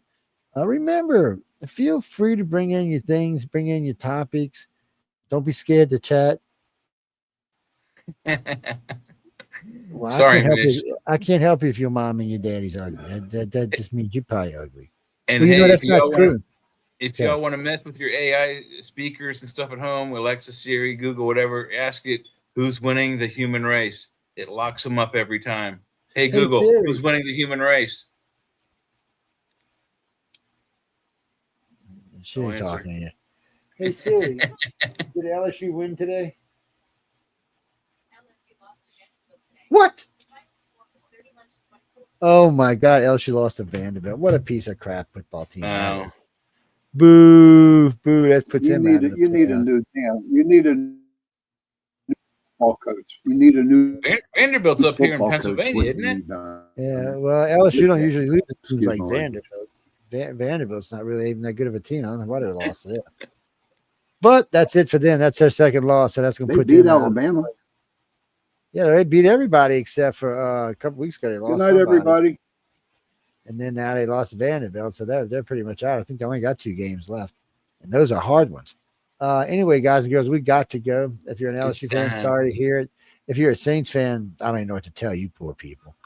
You Saints fan, I don't know what to tell you. Last I checked, I think you're 1-6 or some shit, maybe 2-5. I ain't sure, but regardless, it is sad and pathetic. It really is. On that note, I want to thank everyone for tuning in to United Public Radio and the chat. Any moans, groans, bitches, complaints, or anything along those lines, please write to Amelia Pisano. She will appreciate you writing because she will just forward them to Michelle DeRoche, who might give you the bird finger. They might even talk about them on their show together. That's right. So you better be careful with that kind of stuff. Anyway, don't forget Christmas is in like 61 days. Halloween is in 13 days. So lucky people for Halloween. Go and enjoy yourself. Have some fun, people. Well, we're thinking about doing a Halloween special on this, not this show, but on News on the Flip Side because it's on Halloween. But we'll see. Anyway, on that note, I want to tell you all once again, good night. Stay tuned for Sean Hazlitt and have some fun. Enjoy life. And remember, you always have fun when you're listening to the chat on United Public Radio. Good night, everybody. Where the insane hang out.